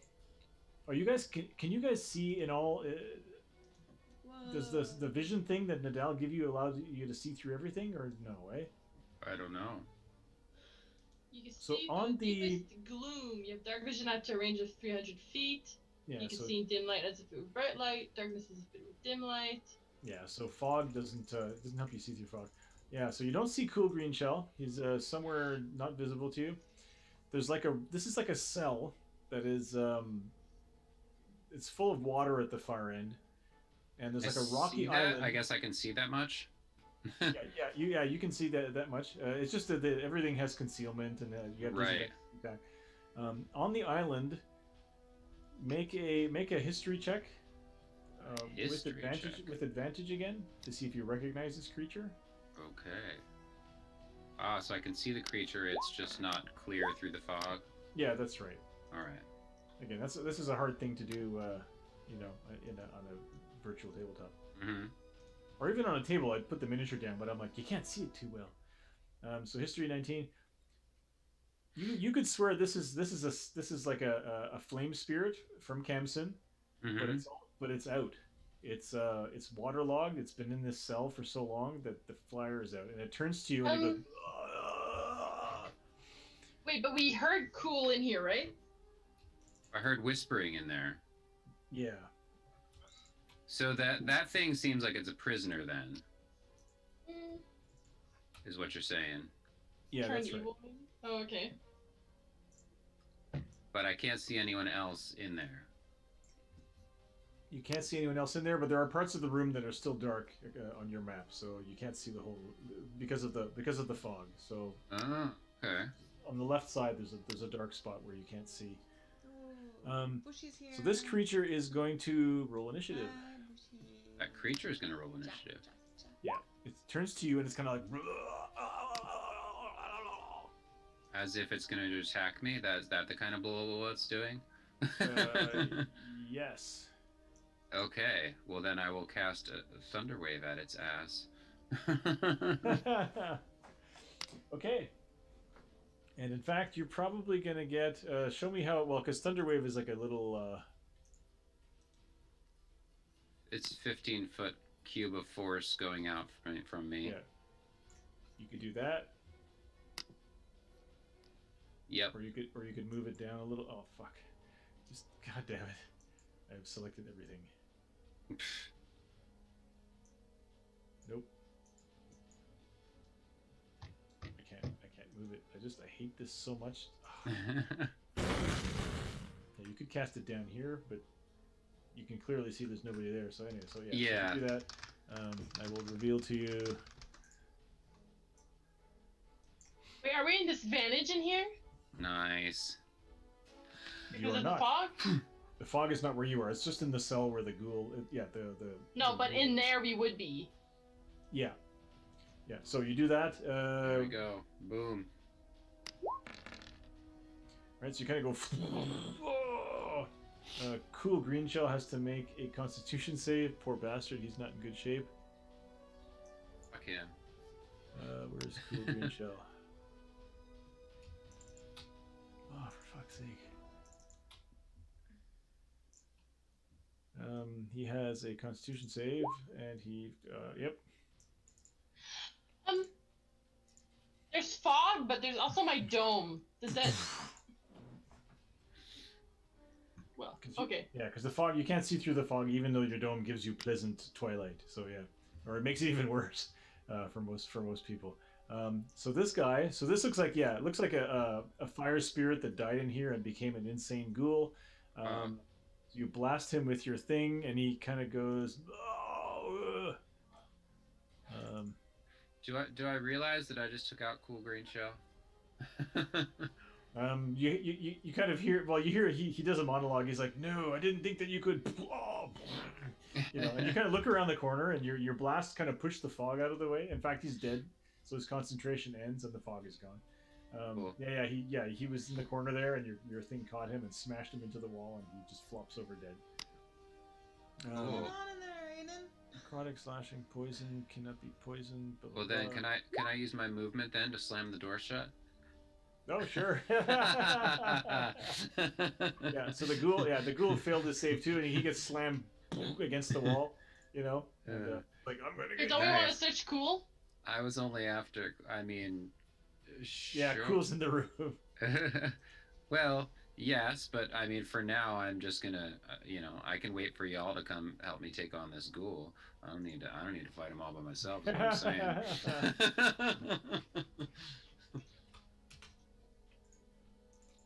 That's it's very wise. Yeah, so you slam the door. See if you can like have a pulling battle with a ghoul in the iron door. Okay, Nadal. Can I get past Aiden? Well, the door's closed. You want to open the door again? Yeah. So Aiden Nadal's like, excuse me. So you walk into the room, and I'm gonna put my shield up into tower, and then I'm just gonna take a dodge action or a defense. Full defense, okay. So the ghoul, the ghoul kind of like is, the ghoul gets to go next, and so it kind of like gets up and slithers towards you, goes and it's speaking in a language you don't understand. Aiden, you recognize it as the language of Kamsin, and so he feeds on a corpse. Oh. I'm going to make a wisdom saving throw for him. He needs a DC 15. So he looks at the body of Cool Green Shell, licks his lips. He's all waterlogged and gross looking, and he just kind of like leaps forward and will attack you. Tries to pull your shield down. Turning and holy, wow, he doesn't smell good. He will try to bite you. AC 16. No. Apparently you could. That's 20. That's 20. But still no. Yeah. Oh yeah, AC 20. Sorry. And then the claw, AC 22. That's my armor shield. That's my armor class. Damage. You take 12. Oh, but you've gone full defense. Ooh, right. So I have to make a second roll. Well, fuck. All right. So he comes in, and you're sure that he would have got you, but you duck behind the shield, and you just kind of push him away. He seems desperate to get to your tender flesh. Tender crystal flesh. How disappointed he will be when he bites into your crystal flesh and gets a mouthful of sand. He's like, you taste like sand. All right. So the blood imp is going to charge forward and attack Jackie. The blood imp is like, I'm going to eat you. Yeah, get on the table. I'll give you a nice massage. It's going to be great. Yeah, he kind of like hangs from the ceiling and it spews blood on you again. He squirts blood out of his eyes, like Ren and Stimpy. It's just like, yeah. And it's not a great attack, but it's what he has, and so he would try to spew blood on Jackie. 18. Yeah. Oh. So you're like, fuck off, and he spews blood into your mouth. So you have to make a Constitution saving throw.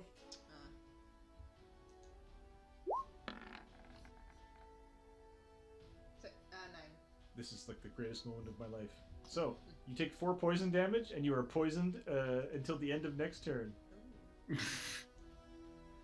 Until the end of its next turn, yeah. Oh yeah, I see that people seem to join the chat only at 9 p.m., so there must be something else going on before 9 p.m. You're from somewhere else in the world where yeah, it's not in 9 fact, PM. yeah. So don't worry, folks, there's not much more to go until the end of this session, I feel, so I don't think we're running over on time too much. So, yeah, so the blood just squirted blood into your mouth, and you're just like, oh, God. So the poison condition means that you are all fucked up. All fucked Condition's up. Poisoned. A poisoned creature has disadvantage on attack rolls and ability checks. Yeah, so you're choking up blood. It's really gross. So gross. Yep. Red guards. So the guards... oh, yeah, that's right. I'm going to roll for them. If I roll a 1 or a 2, they're going to come into the basement. Nope. We're good. Cool Green Shell has expired. Jackie. You're spitting blood. It's just so awful. So, I'm going to step out and slam that door. And can I shoot past Aiden? Or... Hang on. Make a wisdom saving throw when you're spitting out that blood. Jeff just possessed you. 5. Yeah. Fire. So you flash back to when you were a kid. Your first pirate raid. The Beast. Your first pirate raid, you were really, really happy that you wanted to prove yourself to your family, and you went on this raid, and slaves were taken, and you got your first kill. This is you at like age 15. You stabbed a man in the heart, and he went down, And after the battle, the beast said, "It's time, girl. You got to do it." And so you were sick to your stomach. You weren't sure, but he made you eat the heart of your first victim. What the fuck? And so the blood in your mouth just reminds you of that, and you're sickened by it. And, I would have been 9. Oh, 9 years old. Okay, yeah. You're like this kid going through the battlefield. You probably stabbed someone like in the back or something. Yeah. Yeah. We killed slavers, but they were also cannibals. We just didn't know that. Yeah, that's right. Alright, well, she's gonna huck a loogie on the floor. Try to get rid of that. Or you're just gonna leave the room? You're not gonna. You're gonna. Yeah, you're just gonna close the door? I'm closing that door and stepping back. Okay. All right. So Jackie, you close the door and step back. You're like trying to cleanse yourself. It's kind of gross. Aiden. You were thinking, no, I think I'm just going to close the door, and then but I can't shoot. Nadal was like, I can't. I don't have an action. Oh, I'm sorry. Yeah, no, I'm sorry. You're right. Yeah, Jackie, I forgot. You want to shoot past Aiden and Nadal into the ghoul? You may. Yeah. What was the wisdom? What was the wisdom? Oh, for that flashback. Can I shoot past Aiden, or do I have to walk past him and then shoot? Like, how does it work when someone's blocking? I think that because you have disadvantage because you're poisoned and stuff, if you roll badly on both rolls, you might hit your friends by accident. Okay. Well. So I feel like you definitely want to at least get past Aiden in order to get a better angle on the guy you're shooting at. Like 5e doesn't have rules for friends blocking fire and stuff, but I feel like there should. Well, it just makes the game, Sweet. It just saves you from having a lot of arguments if there's just no rules to cover that. I mean, you can totally do that if you want. I just don't want to get. How does poison work if it was your temporary hit points? You're still poisoned. You just didn't take any. Yeah, you still have the poison condition, and this is a throwback to 5th to 4th edition where the conditions have nothing to do with reality. It's just if you fail the save, this condition applies to you. You could argue that if she was wearing a spacesuit and there was no way for the poison to get into her mouth, maybe, sure, but in this case, yeah. So you hit the ghoul, bang! You hit him for 6 damage. Interestingly, so when you hit him, there's like you puncture his skin, his bloated, distended, scaly skin, and putrid fluid sprays out and smells horrible. Nadal, you have to make. I'm in the splash zone. Nadal, you have to make a Constitution saving throw. Super cool. Super cool. Wow. This is like a gift, the gift. So you take 3 poison damage, and you are poisoned until the end of your next turn, or until the end of the ghoul's next turn. Well, shit. Okay, well, I might as well just shoot him with my other one then, if she's already got the poison. Why not? 14 to hit. Wow, this happens each time. This is insane. Okay. Oh shit. 14. Yeah. 14 actually hits. For 11. Yeah, so you kind of like vomit a bit and shoot it again. 11 damage. You make another save. 13. Hang on, I'm just writing down hit points here. The Constitution save against the stench is a 14. So you take 2d6 damage again. You take 7 poison damage, and you are poisoned until the end of its next turn. Sorry, Nadal. Yeah, you just totally get splashed, and it's like nasty, corrosive, gross stuff. Nadal, your turn. Well, Jackie just got 10 temporary hit points. Haha, you can choose to not give her some because you're mad at her. Yeah, fuck you, bitch. I didn't know I was gonna do it. And I figured it already happened, so might as well hurt him. I'm gonna just come here and I'm just gonna do defense again, full defense. Okay, so you just back up. Yeah, I'm gonna use a healing word on myself. Oh, bonus actions, smart. And then just take a full defense. Okay, cool. That's Gunnar used to do that in the other game. He'd do a bonus action spell like spiritual hammer, and then full defense. Yep. So I get to 9 points of temporary hit points. Yeah, because a spiritual weapon would just it's true. Full defense. And later on, I was going to take a feat that allows dwarven warriors to do full defense as a bonus action. Oh! Yeah. Yeah. which actually doesn't work well with cleric. But anyway, so that's Nadal. The ghoul. Absolutely, it does. Absolutely. It's going to go. It didn't manage to hit you, eh, Nadal? I'm Yeah, confused. Did I just get skipped? Because Jackie went and Nadal went, and I don't think I went in between them. You're right. You didn't go. Hey, Aiden, would you like to do something? Yeah, I would actually. Go ahead, do something. I'm gonna step forward, and from behind Nadal, I'm gonna swing at that thing with my glaive. Cool. And it's interesting because the shield is made for this, right? It's made for second-rank fighters to like swing over the top of the shield. Lousy. Bad effort. Womp womp womp womp. Yes. All right. Well, that's my turn. Nico the Pomeranian. Doggy. I like how you think your dog is talking when it's actually growling at you. I can't believe you haven't been bitten in the face yet, but that's good. All right, so Aiden was done. You're done all your actions. Nadal did their thing. The ghoul. It's going to move up so that I can try to get against Aiden as well. Yeah, okay.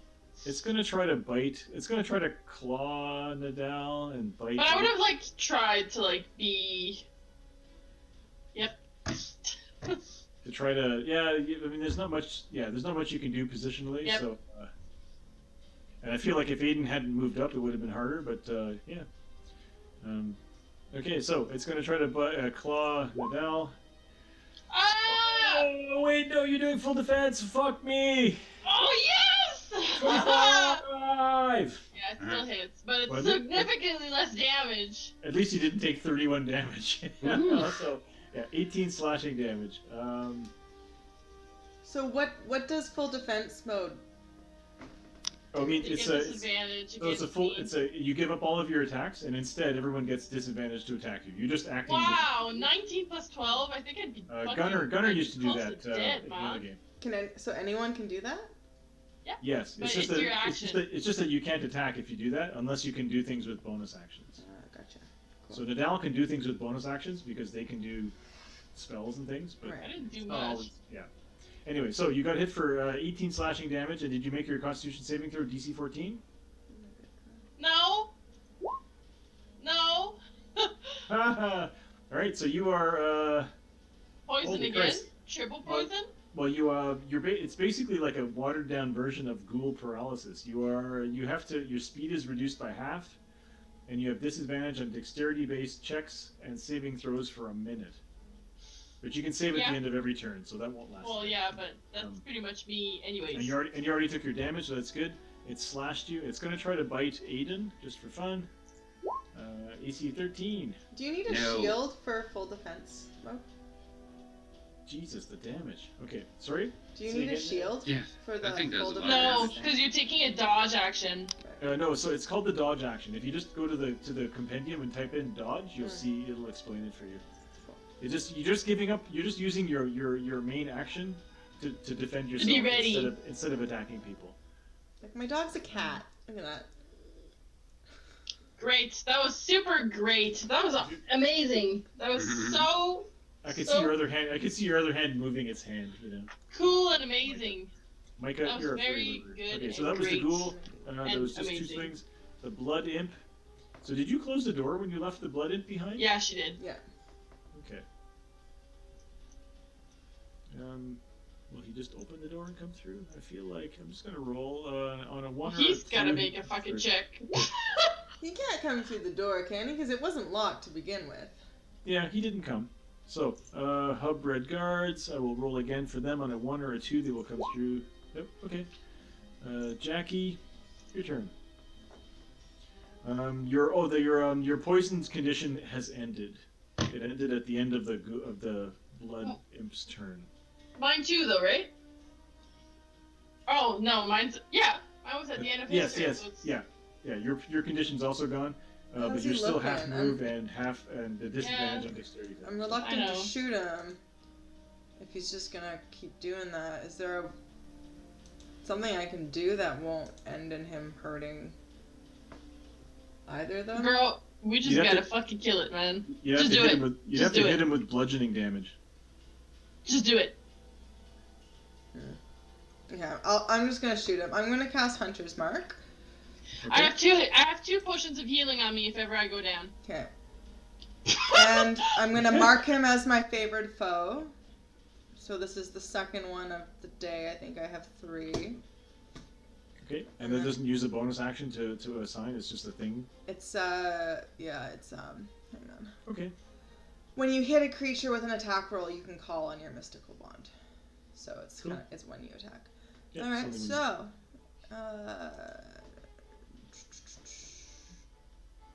Jill. I like the sound of all the dice rolling. That's a bad roll. Wow. So you kind of lever your gun over the top of the shield and go, and 11 misses. Oh, the bloated ghoul has AC 14. And Hill.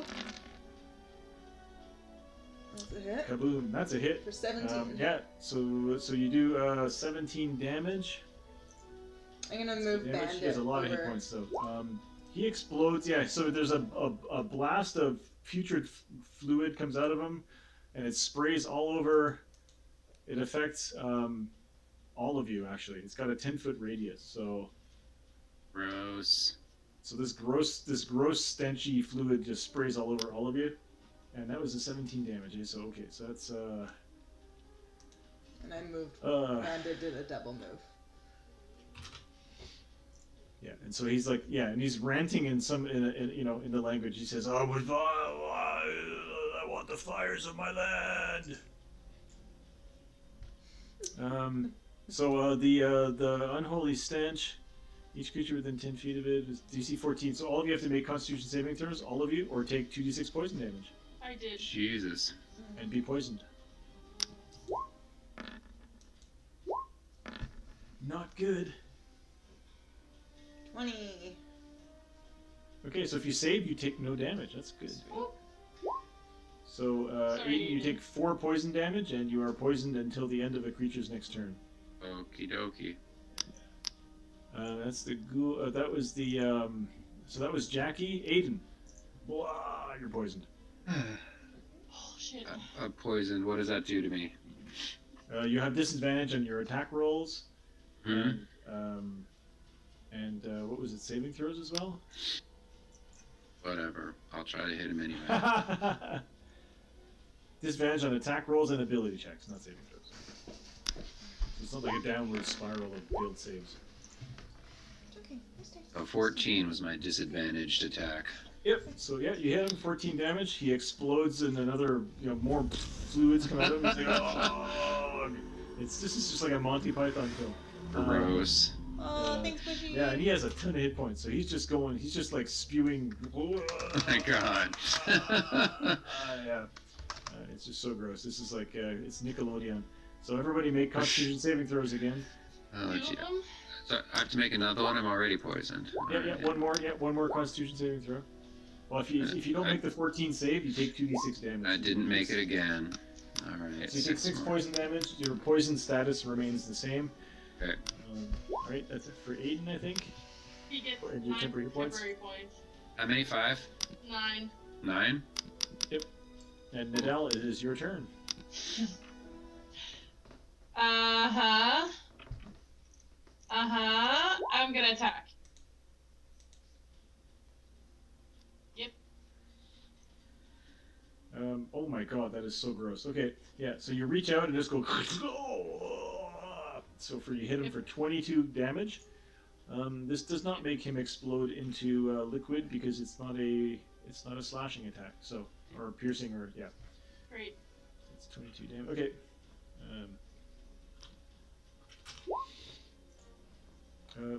But he's still alive. Or he's still undead. The ghoul. I'm going to roll a d6 for him. On a 1, he's going to run off and try to feast on that corpse. My god. So he disengages and he's like, oh, I'm going to feast. He disengages first? Yeah, he just leaves melee. So you guys get 3 swings on him if you want. Yeah. Same thing for Aiden. 22 and it's a 10. Nice. Right, you'll have to save again or take damage from I rolled a from 19. the bullshit. Ugh! I was so close to 20. not fail.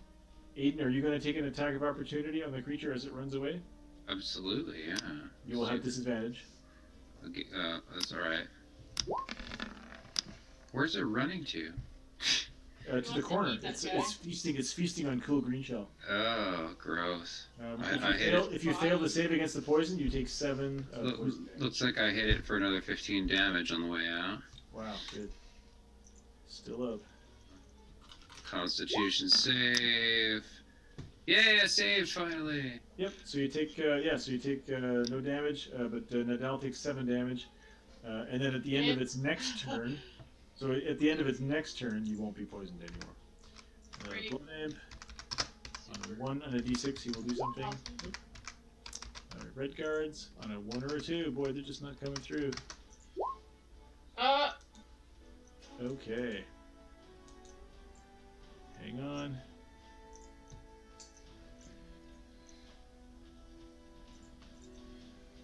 Okay.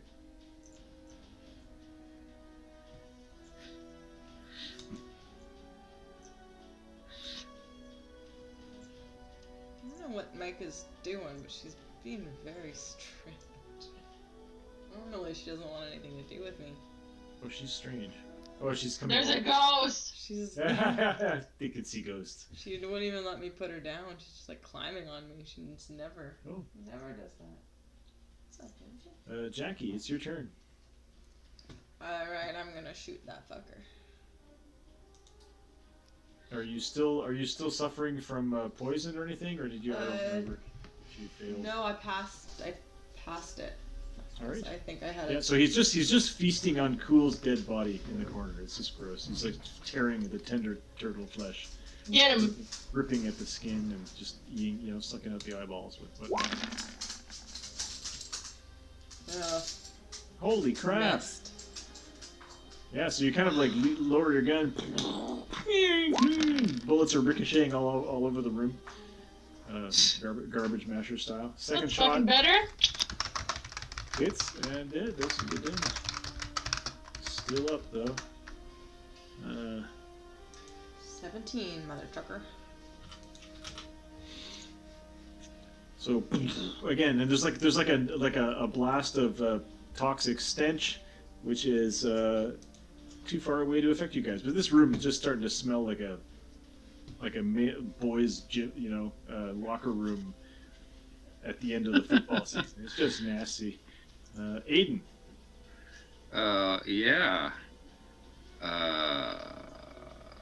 I guess I'm gonna step forward and hit this thing again. You're gonna glaive him from over there, yeah. You're gonna glaive him from there. But you're just in the sweet spot for the splash zone, so. Oh well. C'est la vie. Oh, that's good. He's very close to being dead, but still up. So, make that Constitution saving throw. Mm-hmm. Or take 9 damage. Take no damage, and you are not poisoned. Yes, that's it. Okay, Nadal. You feel like the thing is close to being dead, but yeah, it probably has a low dexterity. I was about to say, I think I'll just do Sacred Flame. No, I was gonna do it anyways. And also it's not Sacred Flame is not a slashing or piercing damage. Exactly. Yeah. Nat 20, motherfucker! With a +0, I get a 20. Rude. Sacred Flame does nothing. And then I'll healing words myself again.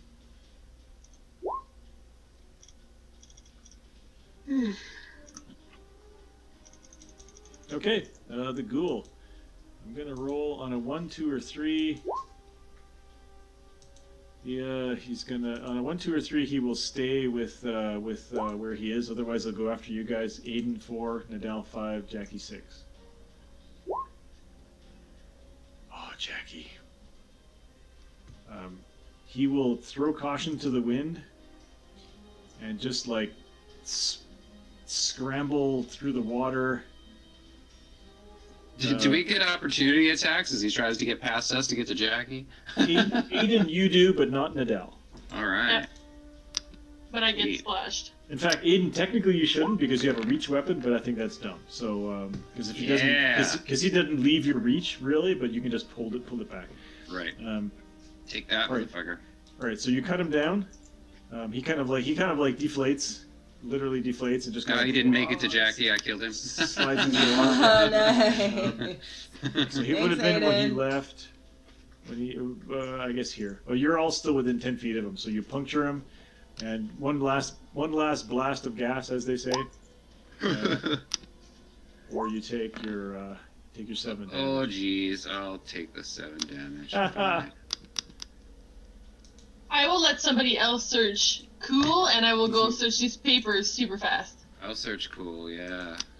So before you go into the room, as soon as you poke your head out the door, you see a bunch of people. There's a bunch of people coming towards the door. They look like party goers, except they're carrying scimitars, and they look kind of fanatical.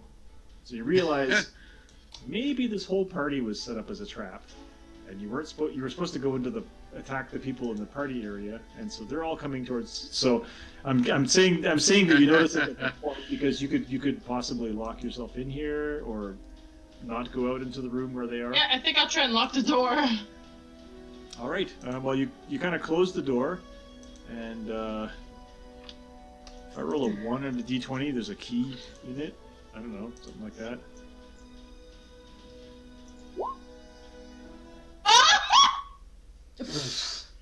So you're like, oh god, we're in trouble now, and you realize Cool Green left the whole key ring still in the I'm an idiot. I have the Cloak of Protection. I have advantage on saving throws, and I have this whole time. No, the Cloak of Protection gives you +1 to saving throws, not advantage. I understand. Yeah. But still. Still +1. In fact, yeah. It should already be on your sheet. Like it should already be added into your saving throws. You think so? Like all of your saving throws should be 1 better than they normally are. It just says +5. Could be. Okay, could be. Like look at all your saves that are not good saves. If they're better than what your stat is, then you're getting a +1. Anyway, so you're gonna close the door and lock it, so that you can at least take care of what's in here before you get out. Wow, that was so lucky. I had this key. I just found it. It was in the door.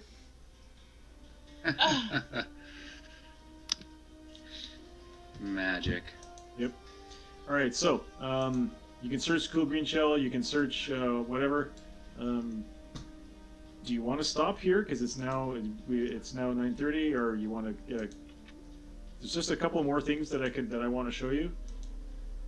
Well, we're probably gonna have to fight our way out of here, so that could take a while. Yeah, no, we can deal with that next session, I think. Can I take the key? Well, yeah. So you lock the door and just remove the keys. You don't know if presumably they wouldn't. It might take them a while to find someone who has keys out there, but or if there even is such a thing. Damn! I wanted to search the fucking knoll and the other fucking lizard. God damn it! All right, so I'm searching cool. So. Yeah, so you can just, or just search him. You just like go through and search him and strip him, and I'll give you a list of things for next session. Okay, cool. Yeah, like it's like, oh, interesting. You do not find a small jewelry box on him. Were we looking for a small jewelry box? Well, there was, or a thing that would have fit in that hollowed out book that Smokey found last time.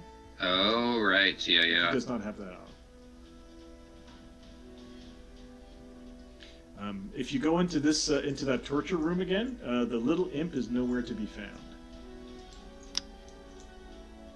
The little blood imp has disappeared. That's right. Melted back into a puddle of blood. All right. Well, we killed Cool Green Shell. High five, kids. You killed Cool Green Shell. I killed him. Well, but we got there together. Bastard is dead. That's all that matters. I come back in. I guess there's like people out there. They're like dressed fancy, but they are like kind of crazy looking, and they have like fucking weapons. So I found this key though. It was in the door. I locked it. I don't know why it was there. Keep it. Good job, Nadal. Alright. So I presume we're gonna figure out how to get out of here next session. Richard, you said that there was something else you wanted to show us here. Yeah, Next so if you week keep... I will be at the cabin, so let's hope it works. Or you're hoping that the internet will work at the cabin? Or You're gonna be at the cabin. You're gonna bring a laptop and 4 phones to try to be like on a multi-screen setup? Yep. Yeah. Like a hacker in a Michael Bay film, with like 12 screens. Hang on, okay, I'm just gonna play this piece. All right, so if you guys want to go down into the torture room and into the next chamber. Wait, the blood ink just disappeared?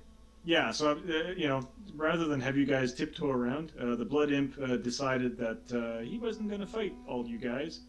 Can I lock this door behind us? Yeah, sure. Huh? So if you guys want to don't worry, I'm not trapping you. I just want to reveal something to you before we go, so that we have some A kind room of full of slaves? Sure, yeah. Just make us lose sleep all week until next session. Yeah. So I'm just gonna, if you guys want to just, I'm just gonna reveal to you the next room.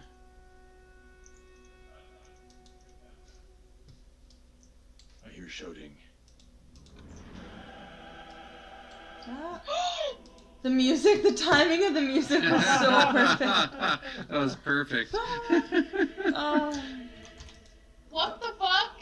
So, the next room has a couple of big, they're big 10-foot cages That's with dead crystal beings inside of them. Oh no. They both look a lot like Nadal. Like they're naked. The crystals have been pried off of them, it's similar to what was done to the demon, the crystal demon, that is stuck on you, and they're kind of like, one of them seems to have had more pried off it than the other, and they seem to be holding hands in death. Oh my god, this is terrible. So if this is too horrible, we can dial it back, but. So the revelation here is that, and they look like they've been here a long, long time. No! So the revelation is that somehow Nadal's people, or the people that do gate portal technology or whatever, have known about Nadal's people for a while. Oh, Lordy. And if you move, and you can feel a resonance, and if you move forward to touch them, you'll be able to get information as well. So we can leave that for next time. Oh, fuck. God damn it, Richard. What? Are you? Surprise! Alright, gotta wait 7 days. I can't hit your armor class, Nadal, but I can hurt you. What the fuck? Are you? So okay. So this is a good time to bring in the notion of safety tools. If you think this is too horrible, we can back up and backtrack. No, this is great, but it's awful. But it's great. They're Yes. holding hands! It's great in an awful way. They died holding hands. It's so fucking sad. Yeah. So, They've been here for a long time. What the fuck? Hey, food for you. food? No. You eat crystals, right?